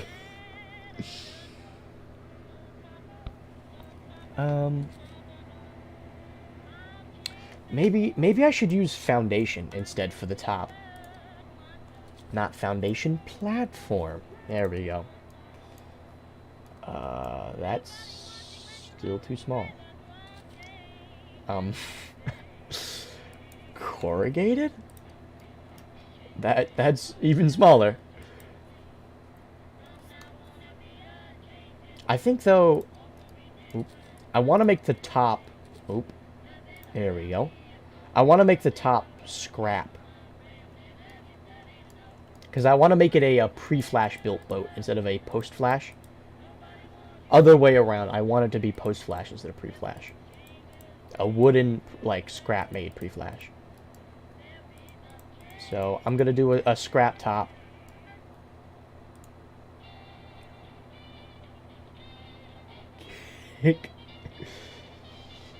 Bro. Sorry, I did not read the chat, but I finally got there. Am I a dev? No, I'm not. I am just a humble ATF creator, that's all. I don't know how long that post was there, I'm sorry. But, I think also having not enough structure to lore also becomes a issue, because what what I'm not a fan of is that I feel like there's not a very large continuation through people's, like, I feel like having expansive lore, I feel like, is a good world building tool, because instead of feeling like I'm in the same map as somebody with vague rules that keep us together, I feel like instead with some like the old stuff, I feel like I'm in the same universe with someone instead, where we're all on the same playing field. We all understand what world we're in, what's going on, more so than just having bare bones as your rules. Not rules, but as your lore. That's also something. Let me cross that off the list, as I wrote everything down. Well, I didn't write a script, I just got my bullet points. Oh, while I have a bigger audience here, I can talk about my character creation video. A lot of people, that's probably one of my biggest videos, about 28,000 views. A lot of people asked me if I was ever going to do I should do a, what is it, I lost my train of thought. A character creation video where I show you how to make a character, instead of what I had before, which was a tips and tricks video, instead of actually just full-blown telling you what to do. And for all the people waiting, it's never happening. It will never be happening. For the simple reason of, I don't want you to create a character like mine. I want you to create a character that is like yours. because I've recognized that I've had a very specific build style to my my characters. Similar enough where I'll tell you in a second, but it's very noticeable, a very specific build style. And the problem with that is, do I want to? That's another bird. Do I want to make this bigger? I feel like I'll make it one larger. Yeah, that's what I'll do. But making a character video would just tell you how to build like me and not how you should build. And because everybody gets their own style of making characters. I see that, and I definitely don't want to crush that creativity for starting players by them just copying exactly what I do. And even with that video, like I said I would mention before, even with that video that I made, with not me telling you how to build my character, people looked at what I was making and they copied off of me. And they made characters so similar to mine that it was instant when I saw them in game that I recognized them as like a recreation of my character. And I asked them, did you watch the video? And they were like, yeah, I did. And I'm like, well, that isn't exactly what I wanted you to take away from the video, but I'm glad you're getting because it's usually the lower levels. And I completely understand why, because they're getting their foot in the door. They have not a clue in the world what they're doing. In fact, when I first started playing and I look at this menu, there's a lot going on that I do not understand. So sticking to the safety and comfort of structure and mimicry of someone who has been in here longer and who has a better handle of it is something necessary a starting player should do and have done. And while I do think it's important, I just really don't want people building like me. And I've already seen enough people make characters look like mine. I wouldn't want a lot more, because I told them exactly how to build their own character. Also, thank you for coming on to my live stream to tell Chad to start live streaming. I know you probably were unfortunately baited by Chad's announcement, as it just is a random link drop without any context, but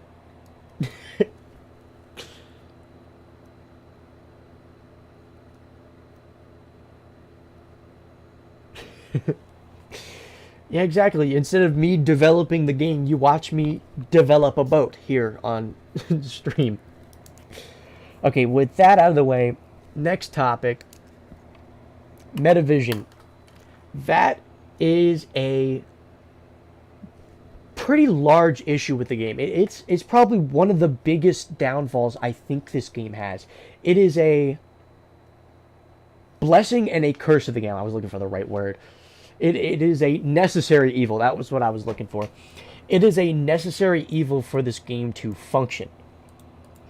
And as much as I don't like it, it is... I'm less and less satisfied with this boat as I watch.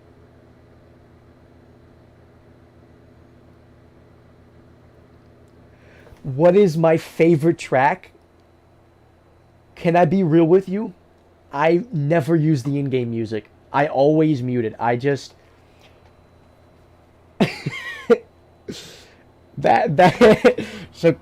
So, but if I had to pick, instead of just being none, if I had to...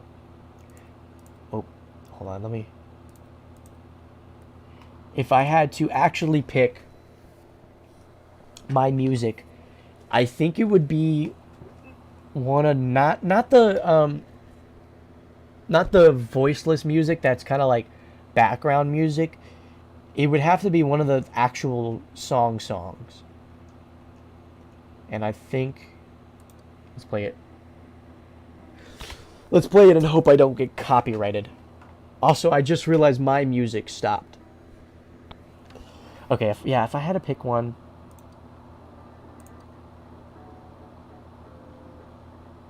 I gotta remember these ones.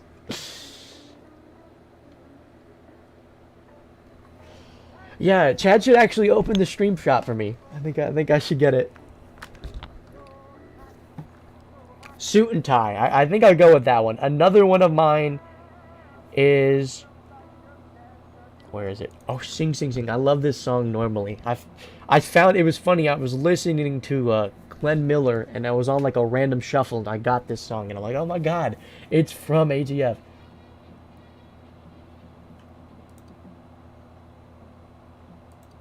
Oh, there's in the mood. I forgot. I love In the Mood as well. Top is Suit and Tie. It definitely have to be Suit and Tie. And so second place would have to be Sing Sing Sing. Third would have to be In the Mood. And fourth would have to be Pennsylvania 5000.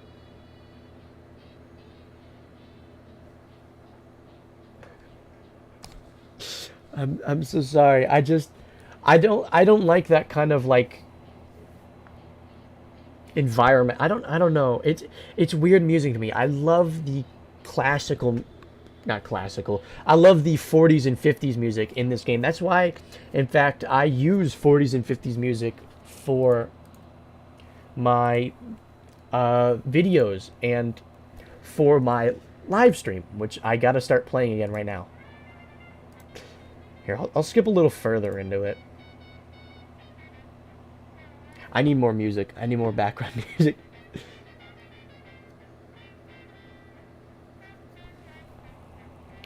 Okay. Back to the boat. Oh, I minimized everything. Where was I? Next on the list. Yep. Metavision. Metavision is a curse and a blessing. Because I think Metavision is probably causing one of the biggest issues in this game. And that is the... lost my train of thought again. This is why I make videos with scripts, so I don't do this. But the reason... I completely lost what I was talking about. So... Oh, wait, hold on. My takeout has just arrived. Let me go get that, and I'll be right back.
Alrighty, I am back once again, and I have food with me. Do a little mukbang here. No, I'm kidding. I hate those, and I would not put you up to that.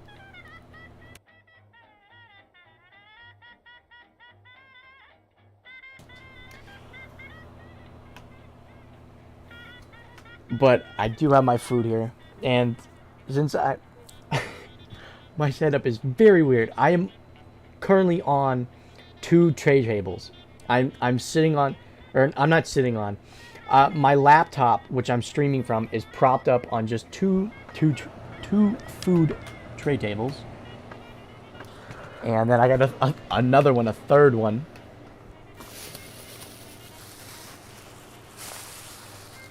For my food, which I got a burger with fries. Sorry, I know a burger with fries, but there's a lot of stuff on it. It was a build your own burger.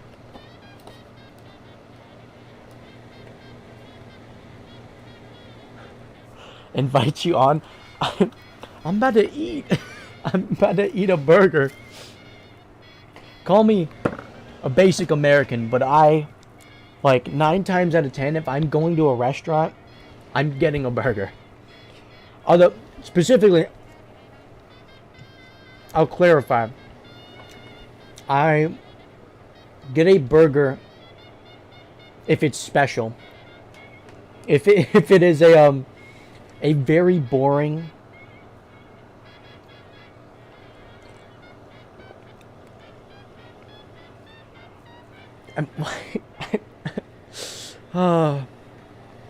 Okay. I'll take the call. Deal or no deal? Deal. Is a deal. How do I call you? Do I just call you through Discord directly?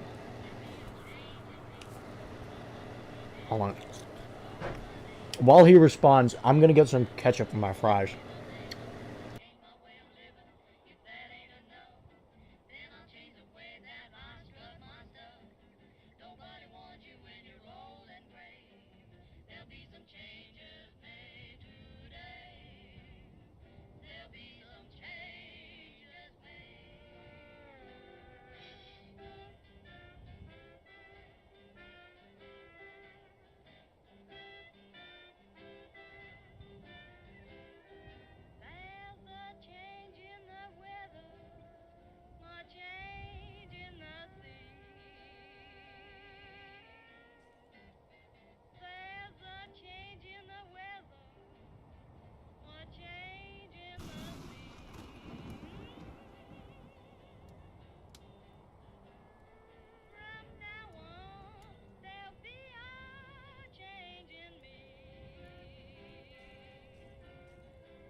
Today we're going to be talking with Cybro. I Hi guys. So today I wanted to talk about Bakugan and its additions to After the Flash. Truly, I think most people. Cyber, I don't know if that's what we agreed to talk about. Were we gonna talk about the other thing? Oh my! All right, so this is why I was muted the whole Yunjo time. has made great additions. I'm to Beano's After the tech Flash. support. I'm the French Beanos. Hey, DJ. Also, you guys have just. Both tools you should be able to test. Let me know if there's anything that need to be fixed with them. Sweet. There's only one. We can't have reloading on the. Why is my stream getting hijacked by Bakugan? I don't even know what that is. Yeah. Okay. So that's the only thing that I can see that is broken, like wrong with them. Everything else seems to be good. So, All right. Awesome. The Trident and like the Decimator or something, they're both under energy weapons. What is happening? All right. Thanks a ton for hooking those up. I'll go ahead and add the extra functionality that they need. I'm just working on the Hydromancer right now. Alright, just let me know if you need anything. All right. Thanks again.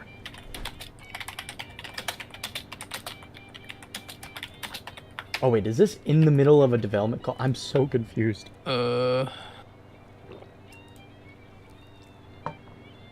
Okay, so.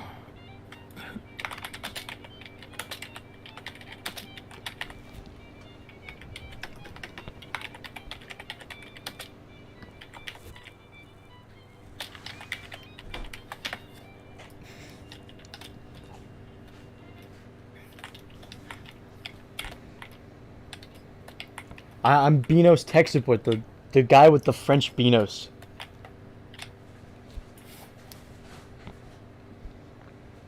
I hope that went through. I didn't forget to unmute myself, yeah. Okay. I'm gonna not try to. Oh god, I have to keep the headphones on while I'm eating this burger.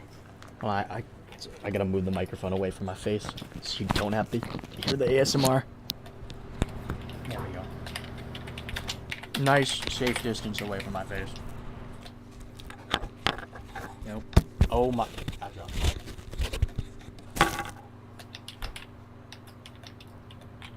Oh, I have to request? That's how this works. Okay. I've never done this before in my life. Okay, am I good now? Welcome. Hello. It is truly an honor to be here. I would never expect to be talking with the creator of the game. Sweet. Yeah, thank you. I loved creating After the Flash. Tell us your process, Cybro.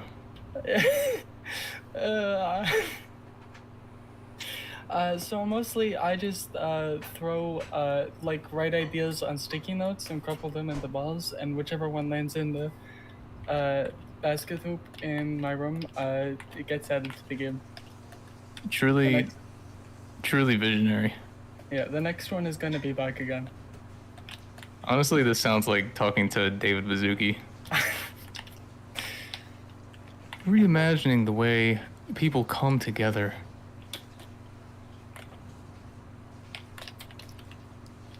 Sorry for being so You quiet. were talking about Metavision a second ago? Yeah. I got my burger here. But Metavision, from what I've noticed from playing the game, is that it causes that snowball effect, is what I like to call it, of everybody grouping around a singular point because a lot of people are on there in Metavision, like they see them there. And that's happened to me a couple times because I play with a pretty large friend group, around 6 people, and that's a big enough size to start causing people to just show up, and then there's just more and more until one point actually we got the entire server to go over to power plant. Interesting. So I was gonna make a whole video about it, but I think the solution, because it's a tricky problem I get, because you obviously just can't get rid of Metavision outright. That's doing more harm than any good you can do. Mm-hmm. I was thinking if you could turn on whether you appear on Metavision. So that would stop people from, just metagaming you and your friends and then just causing such a large buildup of people. But if you did want to actually, you wanted people to come to where you are and you wanted to interact with people, you could leave it on and then they could still see you. That was kind of my only really good idea to fix the group up that you see with Metavision.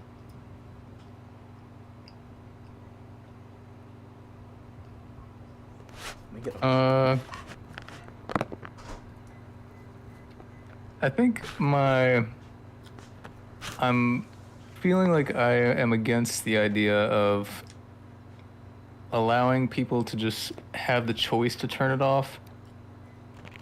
Because in my opinion, I mean, you kind of talked about this on stream, but it's like a necessary evil where to let everyone know where people are and what's going on, you have to have that visible. Yeah, absolutely. I know that. I couldn't imagine trying to find other people to RP with on such a large map if you didn't have a clue where they were. But the way it, No, you can go first. I was gonna say the way it used to work in the older games before Metavision existed was most players would know from the map design, like, okay, this is the big town, I'm gonna go here first, and they either just got lucky and found everyone or they didn't. In cases when they didn't, like they teleported to some other place or the town and just nobody was there at that moment, they would search around for a couple minutes and then be like, all right, I can't find anyone, this game sucks, and then they would leave and like never come back. So adding Metavision was a great thing for the game because then players could, at least in ATF 8, see like, this is where all the players are. I might go hop there and check out what's going on. But the interesting thing is, even with the older games, you still had everyone congregating to one place, because I think that's just the nature of social games, with or without Metavision. Everyone would just hop onto the scrap town. At least in the newer games with Metavision, people can kind of go to other areas and be like, okay, so everyone's off in this random corner, I'll go there. But with the older games, if everyone was off in a different corner or something of the map, you would just never know. You would have to like spam the chat and be like, where is everyone? Yeah, I know. I can definitely tell. And I'm not saying you're wrong about anything. I'm just offering my experience with Metavision. From a personal experience, it just becomes very frustrating to me when I'm trying to like play with my friends and then the entire lobby shows up. Mm-hmm. And then it just kind of gets like, because like what happens is most people aren't even in character when they show up. It's usually just them OOC talking to other people or talking to us. So it just can be very distracting at times. And it's never fun when you have the metagaming syrup here. I've also had that happen a couple times. Specifically with Eldridges, I've had that where we were like at Farm Estate and some guy using the map found us and then started attacking us as an Eldridge. Mm-hmm. So I just think that, I know it can't be one or the other, but giving people that small opportunity to like choose whether or not they get to interact with the larger populace or get to do a little like RPing in like the middle of nowhere with just a couple friends and not have to worry about the entire lobby and other people trying to find them, I think would probably make a big difference for some people. Yeah. I mean, I see what you mean. I'm just not entirely sure if there's any kind of middle ground on that discussion. It's either like we keep Metavision or we don't. I currently can't think of anything that would. I know. Yeah, because I had like, there's not many other solutions to it that are as reasonable like that. Because I thought about it really hard, and it just gets too weird because you can do stuff like, I don't know, make it so people on Metavision only appear in like major landmarks, but that's just a little too outlandish, I think, for Metavision to make it work properly. Yeah, So, yeah. that could also that solution could lead to the issue of like, well, what happens if everyone just so happens to be building like a random scrap market on the collapsed highway, and then no one shows up on the map, and then a bunch of people hop into the game and be like, all right, I don't know where anyone is, and so they would have to spam the chat to be like, can someone tell me where everyone is? Yeah. Yeah, absolutely. Or they just wouldn't know even to think to do that and just get bored and leave if they're a newbie. Yeah. I definitely see where it's coming from, and I don't think it's too big of an issue. I think that for the most part, it's kind of easily avoided. I think if you are in a small enough group, or if you're already in a large populated settlement, it's only those few times where you're basically almost doing private server RP, where you just need to be alone for like that moment because you guys are like having fun, and then it just sometimes gets annoying when somebody somehow finds you, and like when you're in the middle of nowhere. But I don't think it's a total deal breaker. I just think another thing that I'm never a fan of when I play the game is how people clump up in like one point in the map, just like all the time. Cause it's such a large map, and just to see that like everybody is at like the same old spot again is so annoying. Yeah. And that's been a thing ever since the first ATF game. I do think there are ways to like circumnavigate it. I'm hoping that the scenario system will do something for it. Are you familiar with that? Yes, I have seen your live streams, yeah.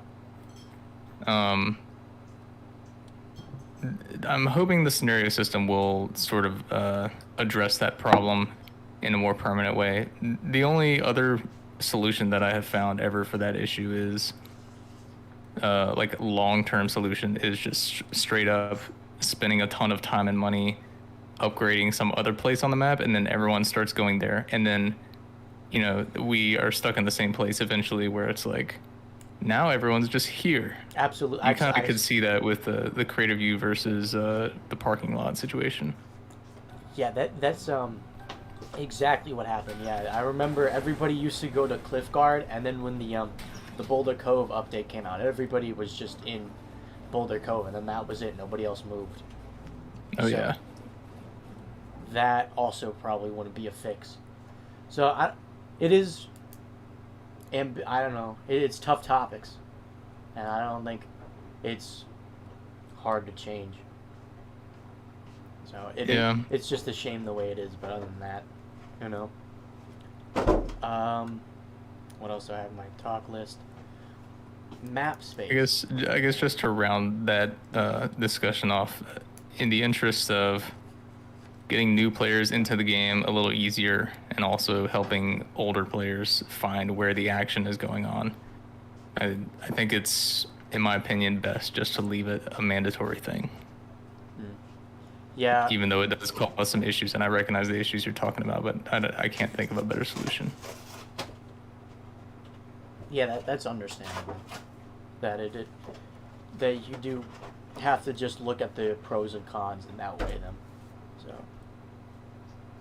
that's the way it has to be. That's just fine. But on to my next. I got so many.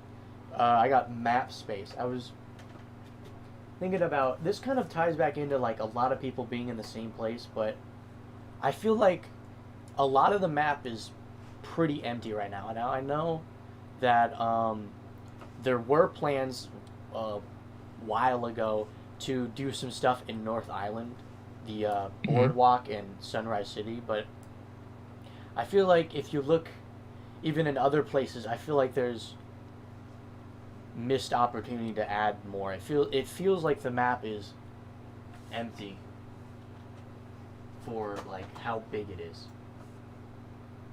Mm-hmm. I mean, I know that's really nothing you can do other than just add stuff. But I was still wondering if that boardwalk plan is ever still going to come around.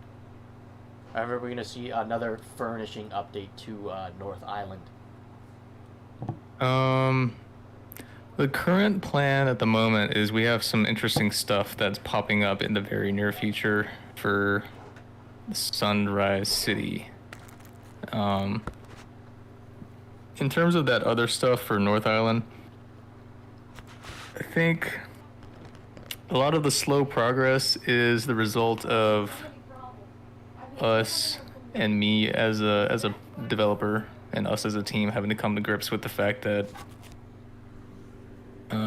development on modern ATF games is way more work per update than past ones were. So we're like trying to work out pipelines and stuff to make sure these map updates come out at the same time, especially in 2022. We were trying to get map updates out and content and all that stuff while we were playing catch up with the functionality of the game, because it was only until like a few months ago that ATF 8, I would say, caught up to where ATF 7 was after 3 years of development.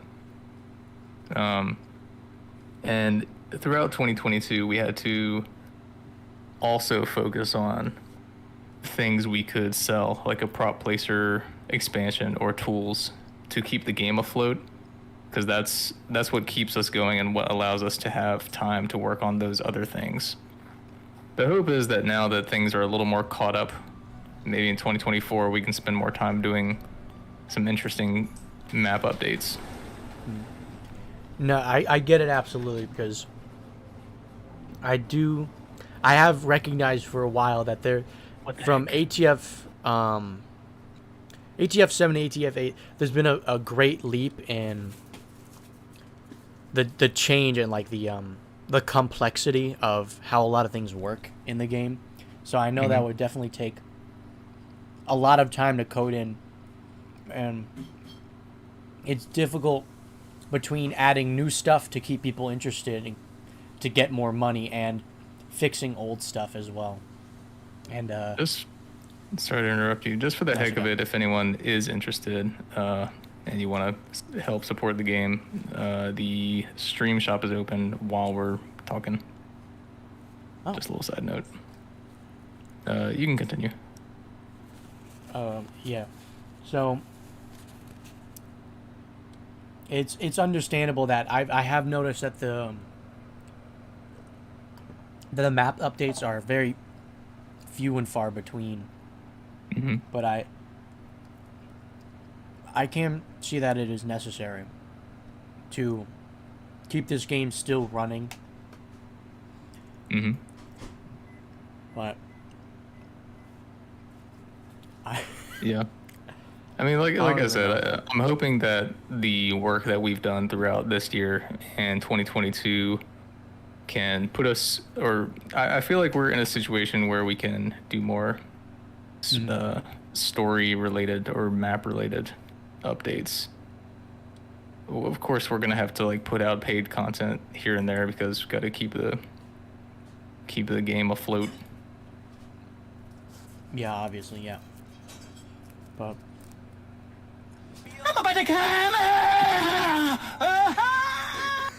Who let this person in? what was that? That person was waiting for that. They had the energy of all of their ancestors pushing them upwards for that one moment. It was their 15 minutes of fame, 15 seconds of fame. Oh wait, I was looking at the chat and I zoned out and I thought we were in the Wasteland Merchant chat and I invited them. Oh. I'm like, who did that? I'm gonna retroactively change that and say it was Cybro. No, you can't do yeah. that. Not allowed. Yep, that was me. Oops. At least we got to hear their scream into the void for a minute. Got to break up the silence there. No, but that's all I really got to talk about for map space. Well, I heard on one of your videos you said you think the mod team and Cybro in particular probably smell bad. This is untrue. I've actually seen pretty much all of your videos except for the item ones. Because I That's literally own everything. I talk in a couple of the items ones, but I try to keep my reviews and just showcases separate. Because I know it's... Some people are not there for that, and then some people are there for, like, you know, different things. So I do keep the review out of the item thing.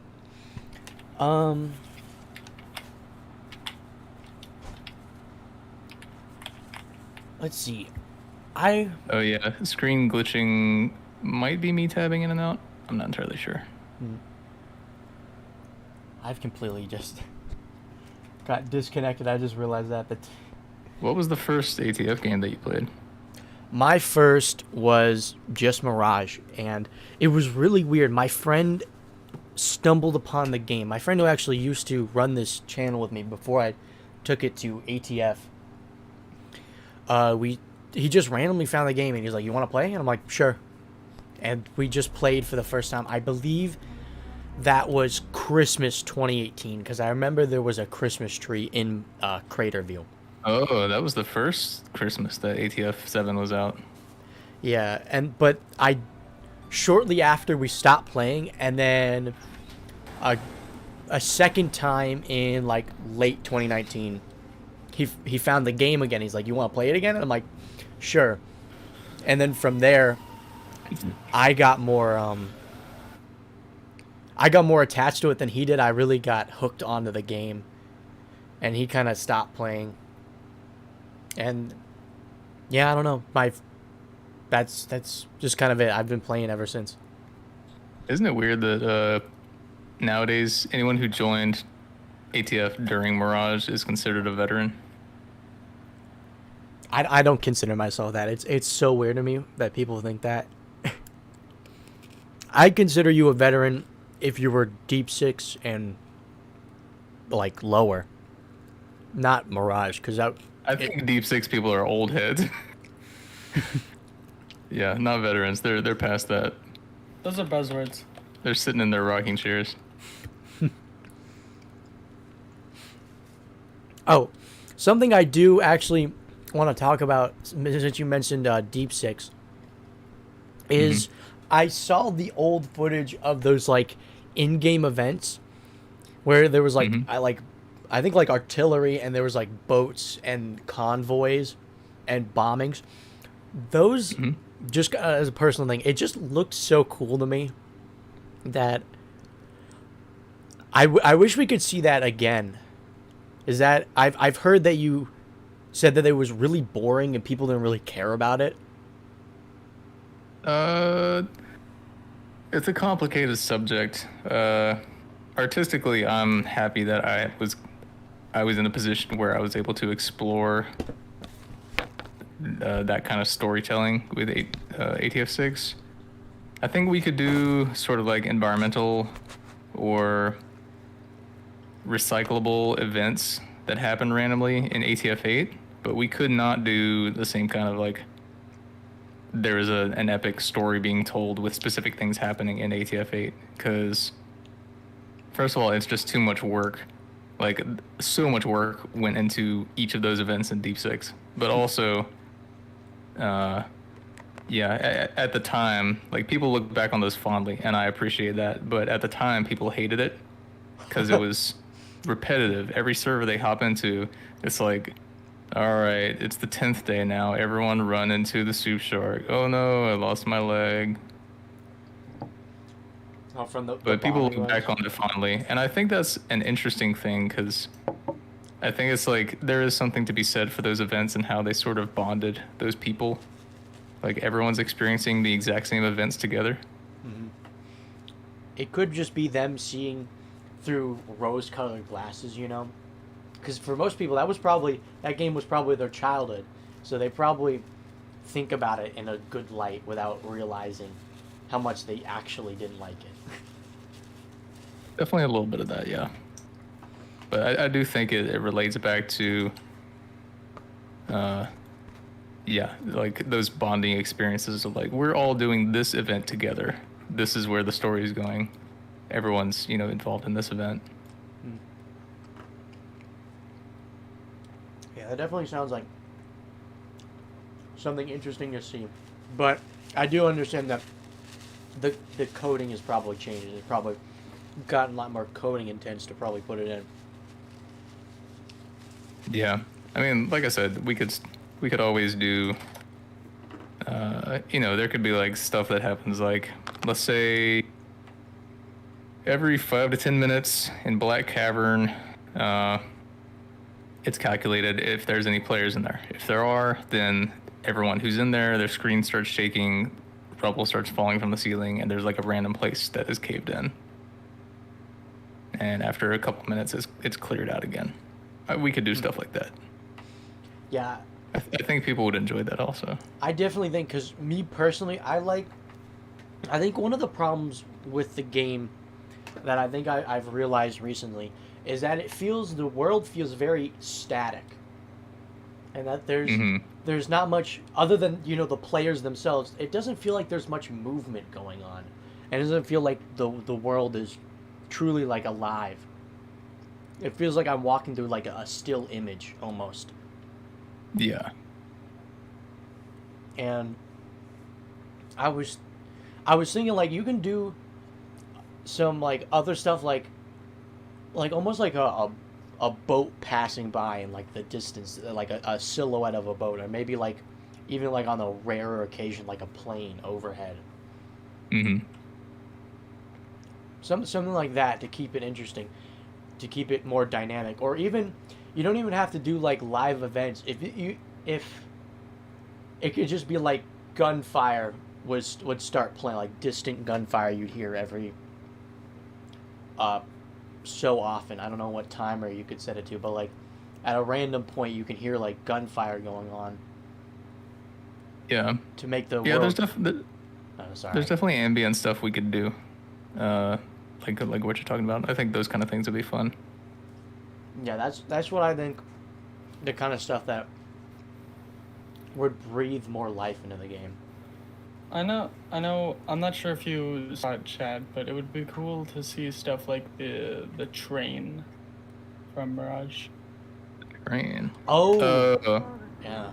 Yeah, I have some things I want to do with either this game or the next one relating to trains.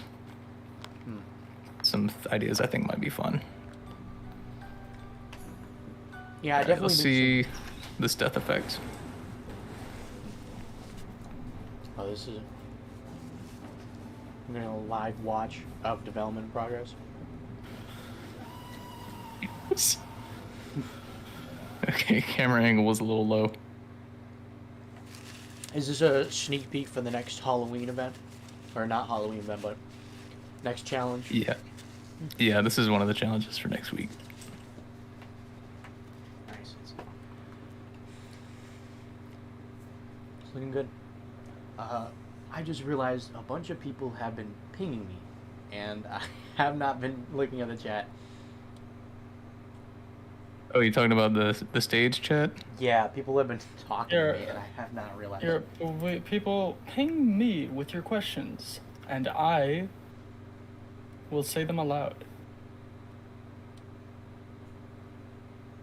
Do you want them to ping you instead? Falgon says, "What is your SSN?" I don't know what that is. 77982. Oh, social security number. 3001. Yeah, I'll send that to you right away, Falgon. Can we add Fat Mac Michael as the USRF radio host? It would, Fat Mac Michael, I'd have to meet him. He sounds like a pretty cool dude, but, hey guys, I'll be voice acting, what's his name? on the radio. I'll be voice acting timid Jim. I'll be like, hey guys, today we're gonna talk about After the Flash. Actually, that made me think of something else that I thought of would be cool. Is if there was different radio stations for different factions. Because I know it's well established that I believe that South Point has the green radio or like the green papers. Mm-hmm. So it would be cool, another feature, if you could listen into different radio stations and then hear like their different perspectives on current events that are going on in the game. Yeah. That's something that I've been wanting to do for a very long time. The issue at the moment is we are still just like an indie team, and we could do like radio channels with other people, but in terms of updating, like when we would need to add new music in the first place or add the new announcements, we would have to have a very specific set of things that these different people have to like record voice lines for. And if we ever need to like update those voice lines in the game, it could be a major stumbling block if we like, you know, hey, Joe, we need like these 3 new lines for the radio because like, you know, this other stuff is just like too old. Can you record this for us? And then they just like don't respond, or they respond 4 weeks later. That could and definitely then be a what do we do problem. in that case?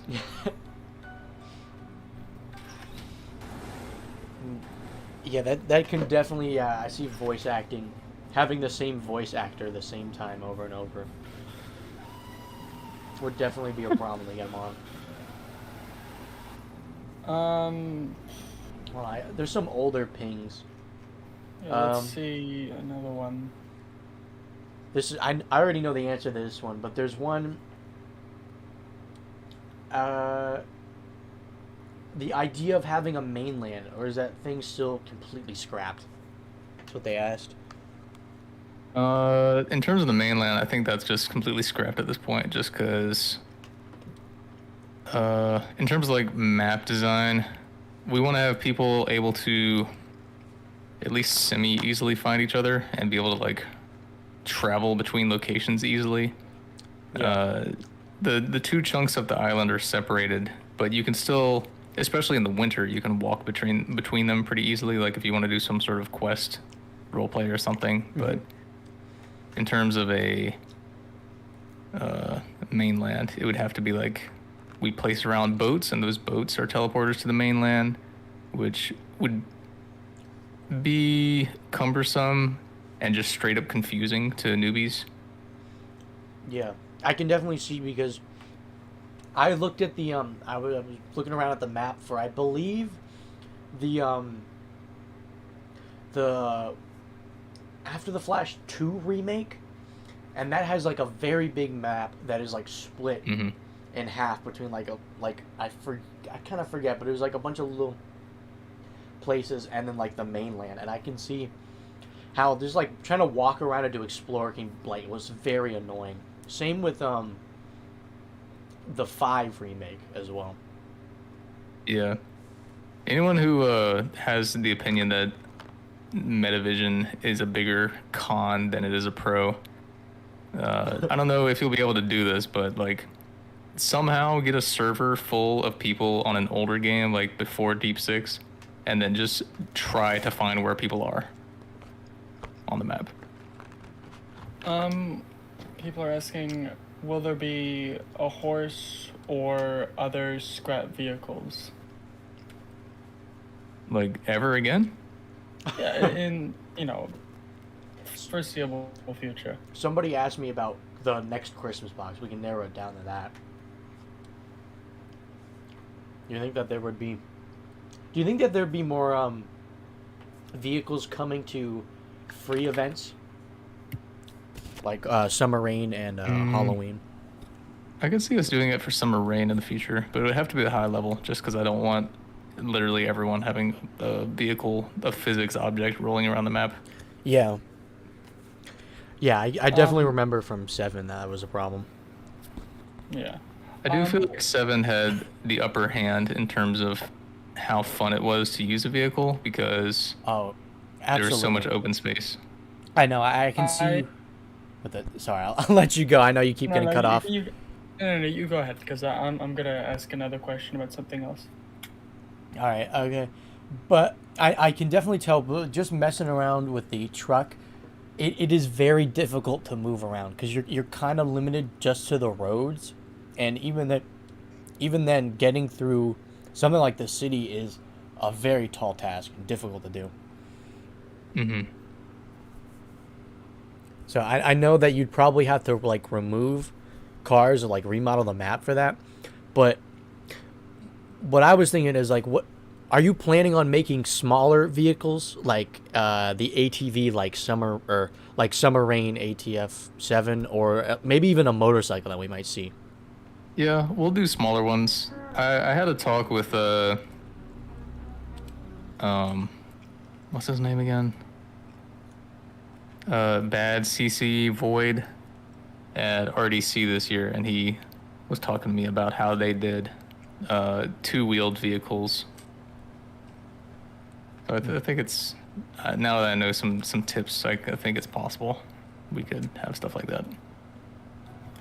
What will you see I know this question has been asked before, but I've like forgotten what the answer was. Like, are we gonna see the space elevator, or is that gonna come like later down the line with like another large expansion? Theoretically, I think I would have to talk it over with the developer team. I think for now we kind of agreed that it would be an off-map thing, like a sort of skybox element. Mm-hmm. Hey DJ. We wanted to add one. The problem is that we can't decide whether it's actually like you can see it on the map, like it's a mesh we make and you see in game, or we just make it a skybox. So Whoa. that's the difference between like that. That's why we haven't done it, because we still need to figure out which one we want to do.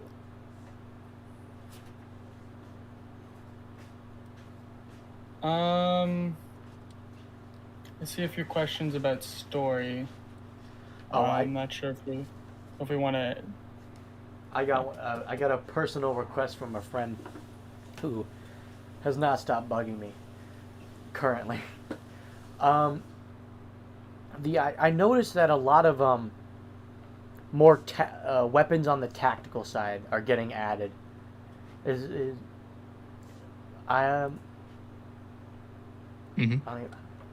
I don't even know. They really didn't explain themselves, but from what I'm thinking, I think, are we gonna see more scrap in other varieties?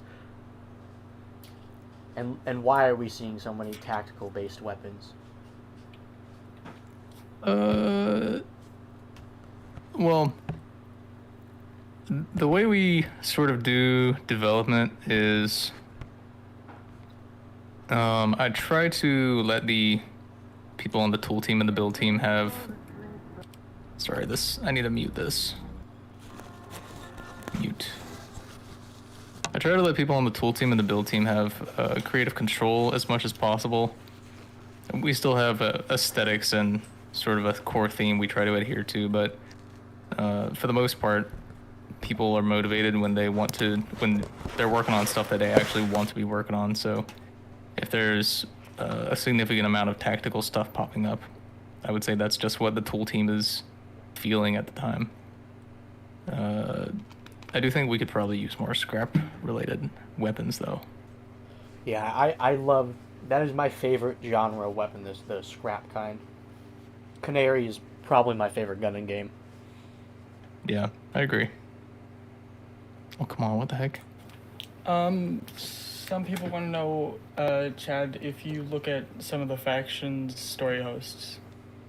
I know you've said before that you have an LR, an alt account LR, or LR alt account in one of the factions. Uh-huh. Do you keep up with all of the other factions and their story hosts? I know that's probably like a lot to do, but... I don't super keep up with all of them. There's 1 or 2 factions that I show up for sometimes. Mm-hmm. On my alts. Yep.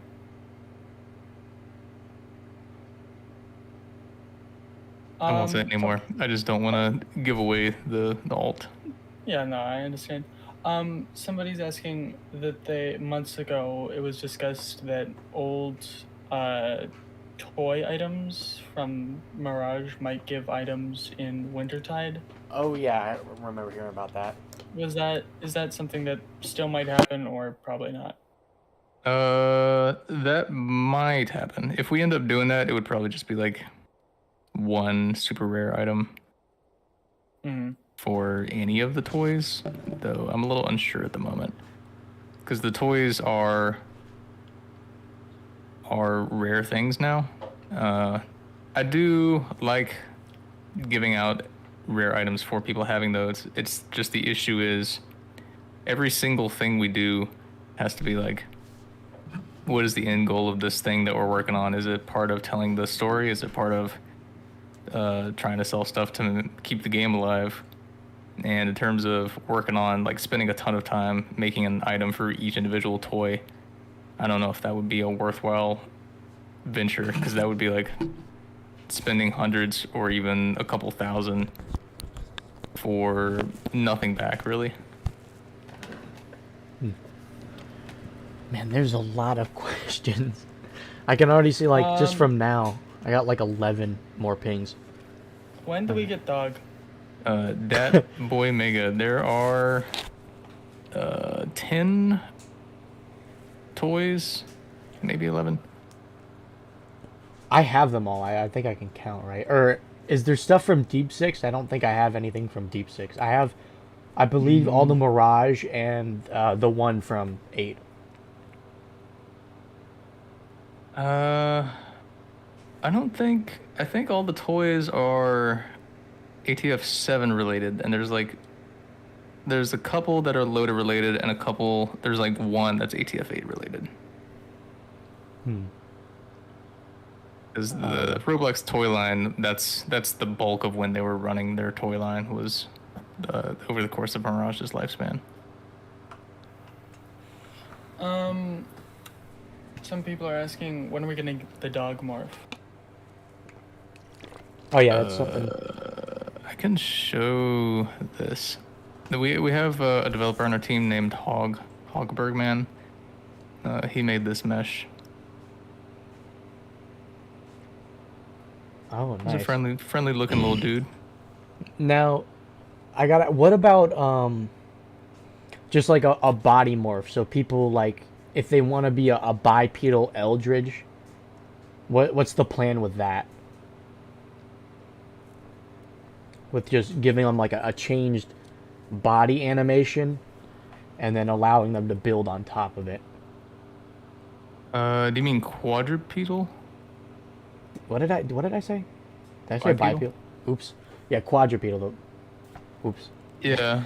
My plan right now with the dog is you would either be able to, once we get our code done, you would be able to spawn it in as like a companion that you could like tell it to follow you or sit or all that kind of stuff.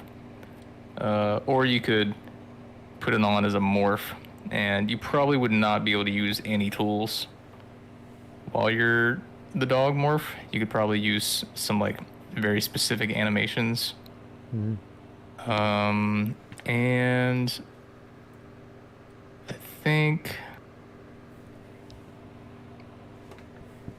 I'm not too sure quite yet the functionality of how you would like, because I think it would be nice to have the dog animations while also being able to put different parts on it and not just have the dog under it the whole time.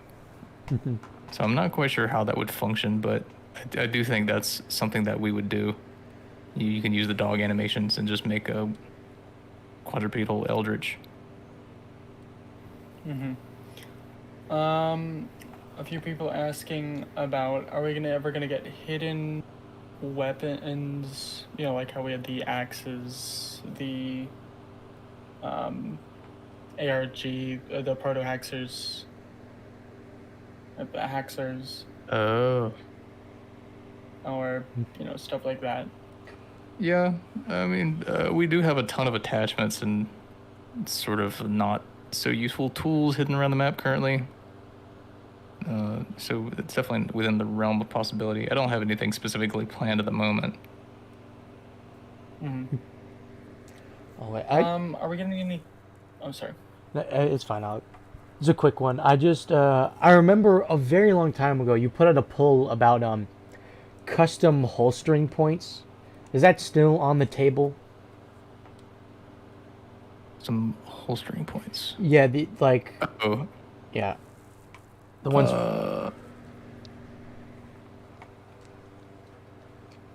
Yeah. So I think, trying to think of, I had a structure for that in my head that I'm trying to recall. It's just something I haven't gotten to yet.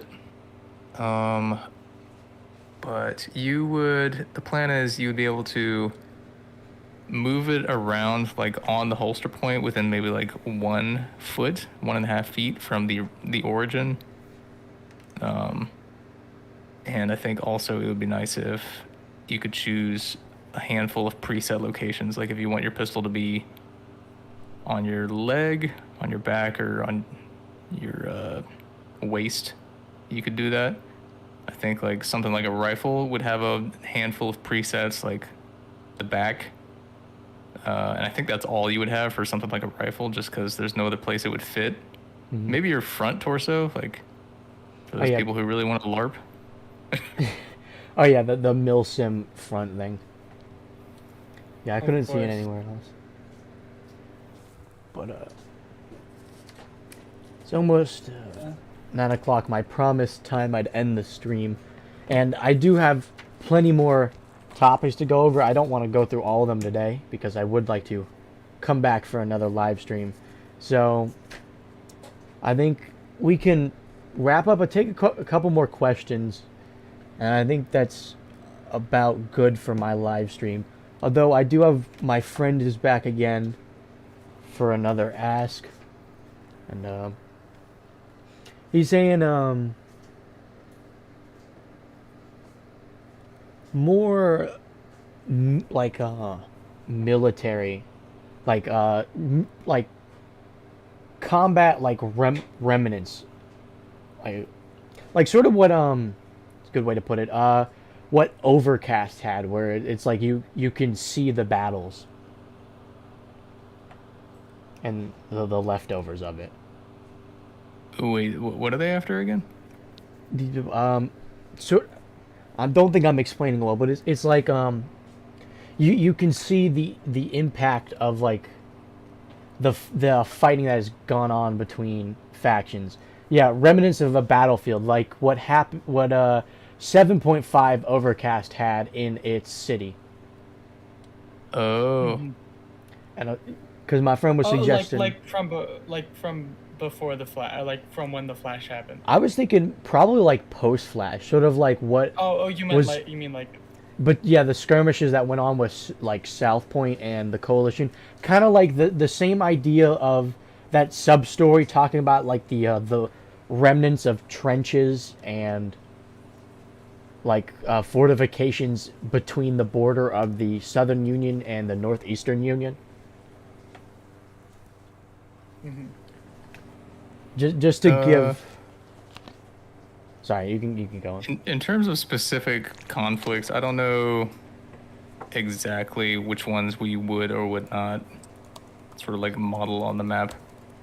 Currently, it is part of my plans that I want to update the city and a few different areas of the map to feel a little more lived in. I think for having 90 years of being after the Flash, the city and a few other locations maybe look a little too pristine. Yeah, definitely. I think they need to have more like leftovers of other people that have been there. What? Not sure if we asked this already, but are there gonna be any prop packs for Eldridges or The issue with the city. Be no tech support replied to Merc O'Neill yet.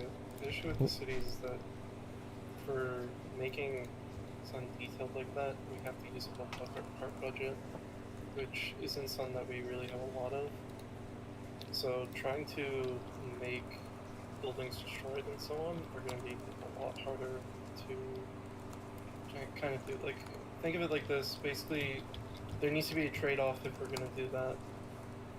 So like, we need to get rid of like a upcoming location if we want to make the city more destroyed in a sort of capacity, basically. Because buildings we have are pulled through, so they're using as little memory as possible for the most part right now. Like there's of course there's like buildings that we could totally do better on and like make better performance wise, but altogether there's no way for us to really make it even more destroyed than what it currently is. The best we can do is add like maybe a texture, but even then that's just as bad as adding like another 50 parts to the game in some cases. Yeah, that's an interesting thing. I think if I recall, the game ATF8 has somewhere around 500,000 parts in it, and we're trying to like 400k or 400,000. right now. Yeah. For context, ATF7 I think hit around 600,000. So if we were to hit about 600,000, or if we hit 500,000, mobile players aren't going to be able to play the game.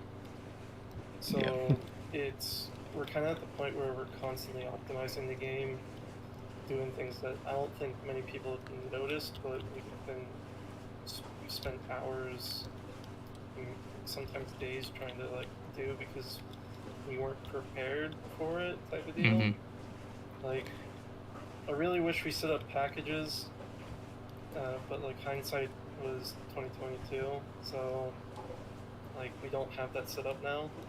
So Yeah. our problem is like we're optimizing the game so we can keep adding stuff, but it's just a constant battle of doing exactly that. So there's not much we can really do with the city because like we're working on something for the city, but it's like that's all we can really add post that to the southern city, and anything past that we can't really do. We want to focus more on other like parts of the map that don't have anything in it.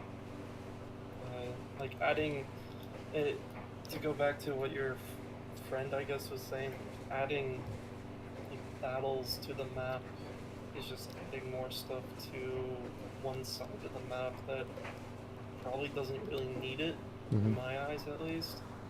And that's why we want to rather have that as a prop placer idea. So like if we give you the props to do it so that someone can make like those fucking trenches or battlements or so what, so that we don't have to sit down and like say like this is where the borders are completely, and oh well, anyone else who actually had like a build here beforehand is kind of fucked now because we decided to put a giant trench line through their like homemade city or something like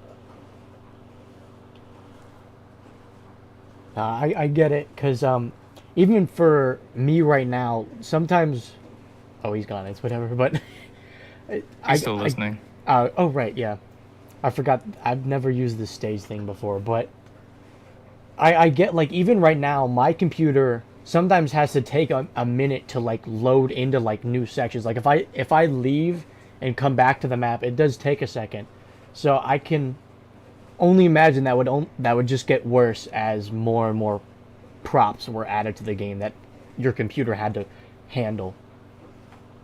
Yeah, it's a delicate balance. We built ATF8 sort of the same way that we've built prior games,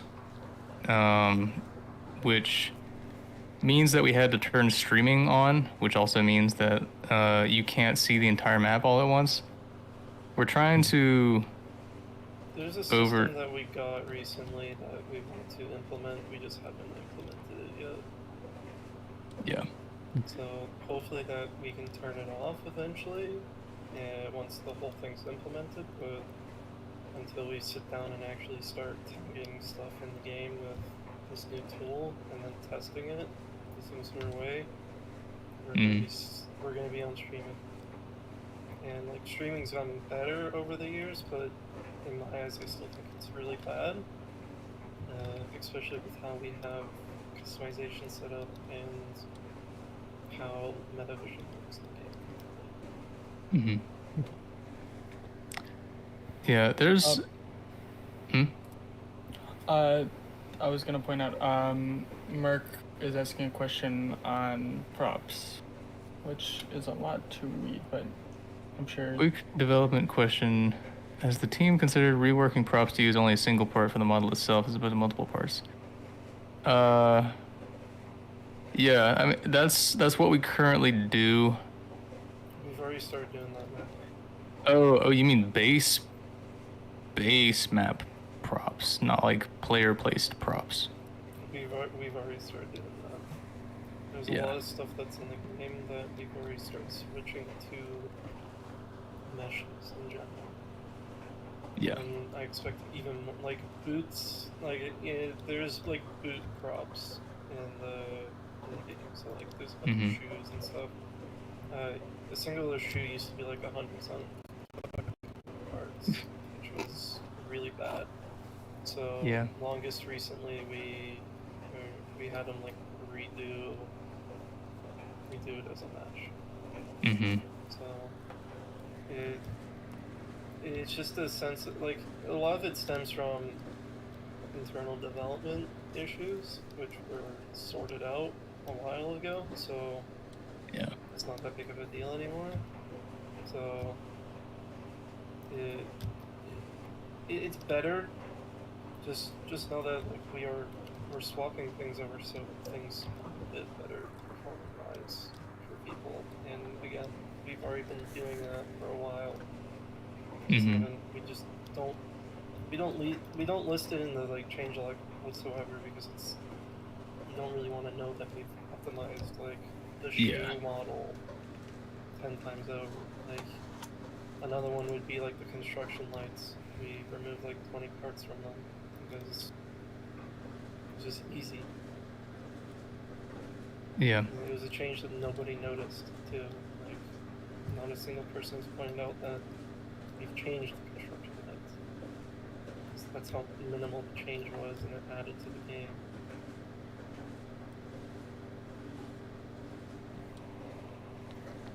Yeah, that's one of the saddest parts about some of the optimization work that's going on is like the DJ and the other some of the other developers will spend hours like turning a 56 part prop into a 3-part prop because we built ATF8 with the No, I'll say it's not good that it was built with 58 parts.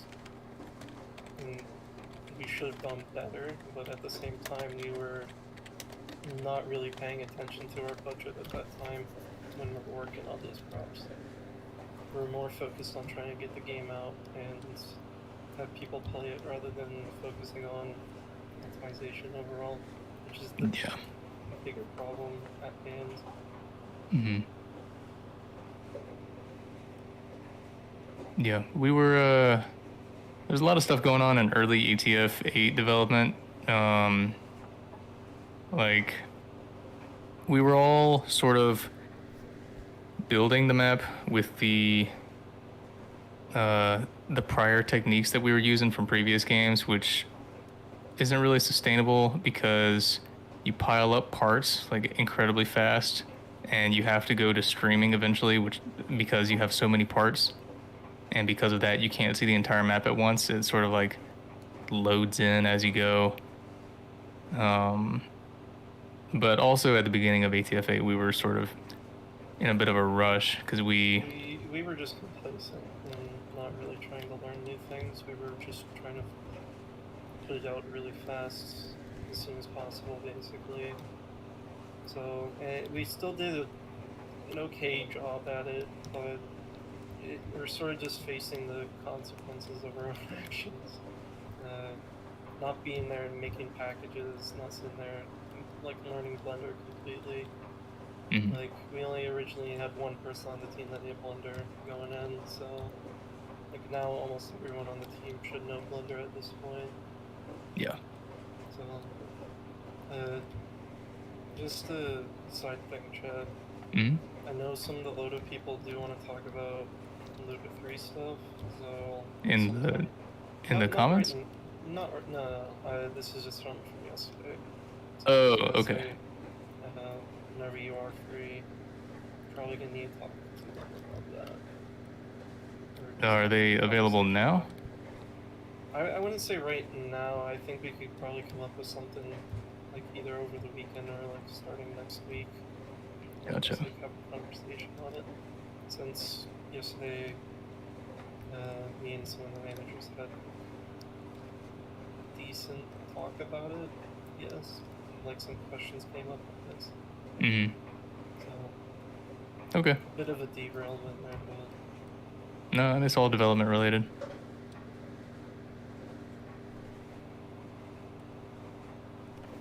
Why do you guys use morph for things like clothing items rather than rigs? Is it an optimization thing? I like being able to meddle with rigs, which is impossible using morphs.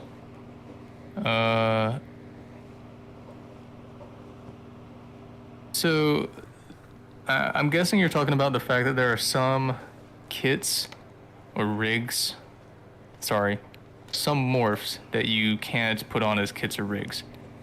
And the reason for that is because there's no sort of like mesh ID ownership system at the moment.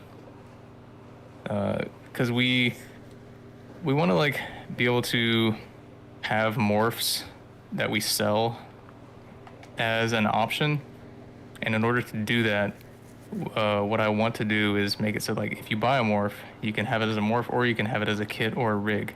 But in order to do that, because of the kit sharing system, I have to add an ownership system to mesh IDs. So if you try to share like a mesh in a kit with someone else from like a morph that you bought, but they don't own that mesh ID, they'll get the whole kit except for that mesh. That's the only reason that some morphs are not kits or rigs yet. Sorry to. And that's some also, huh? Sorry, I need to end the stream soon. Sorry to cut you off there and have to wrap things Oh, up. yeah. But Well, glad to have you on. yeah, this has been incredible to think I went from doing a one-off video about the toy items in ATF7 just because I didn't see any other video about it to being able to be here and talk with you is something incredible. And I'm Yeah. so excited and I'm glad I'm here. Yeah, glad we can have you on. You're welcome. I'm glad you enjoyed my game. You know, thank you for coming. I'm the shadow leader. We're all here Just for letting everyone Cyber. know. I'm the shadow leader. Chad's just my front man. He's the puppet government. It's true. He pays me $14,000 a year. Oh, good money. Good money for a good game. Paid in experience. Yeah, paid an exposure to gamma radiation. Alright, well, I gotta go now. I'll go wrap up my stream now. So, Okay. Peace. alright, see ya.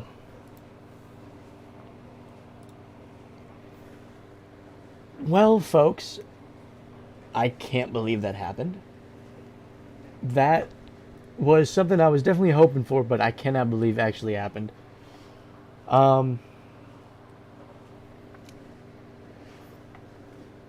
Well, yeah. I've got a lot more topics. I got down 3 out of, that's not true, I got 4 out of, 1, 2, 3, 4, 5, 6, 7, 8, 9, 10, 11, 12, 13, 14, 15. 15. I got 4 out of 15 of my topics I want to talk about done. So there will definitely be another stream coming sometime soon. When, how soon, not a clue. Not a clue at all, but keep your eyes out for that. I will be, of course, posting a notification about it a week or so in advance, so you guys can get ready for that. It will be on a Friday or Saturday, probably later in the evening, just because it's, I think it's a time that I prefer, just so early in the morning, or in the afternoon. But, well, I can actually use this card. Let me use all the cards that I've got a friend to do. But, yeah. And, what am I gotta use my outro, right? And, yeah. I'll see y'all around.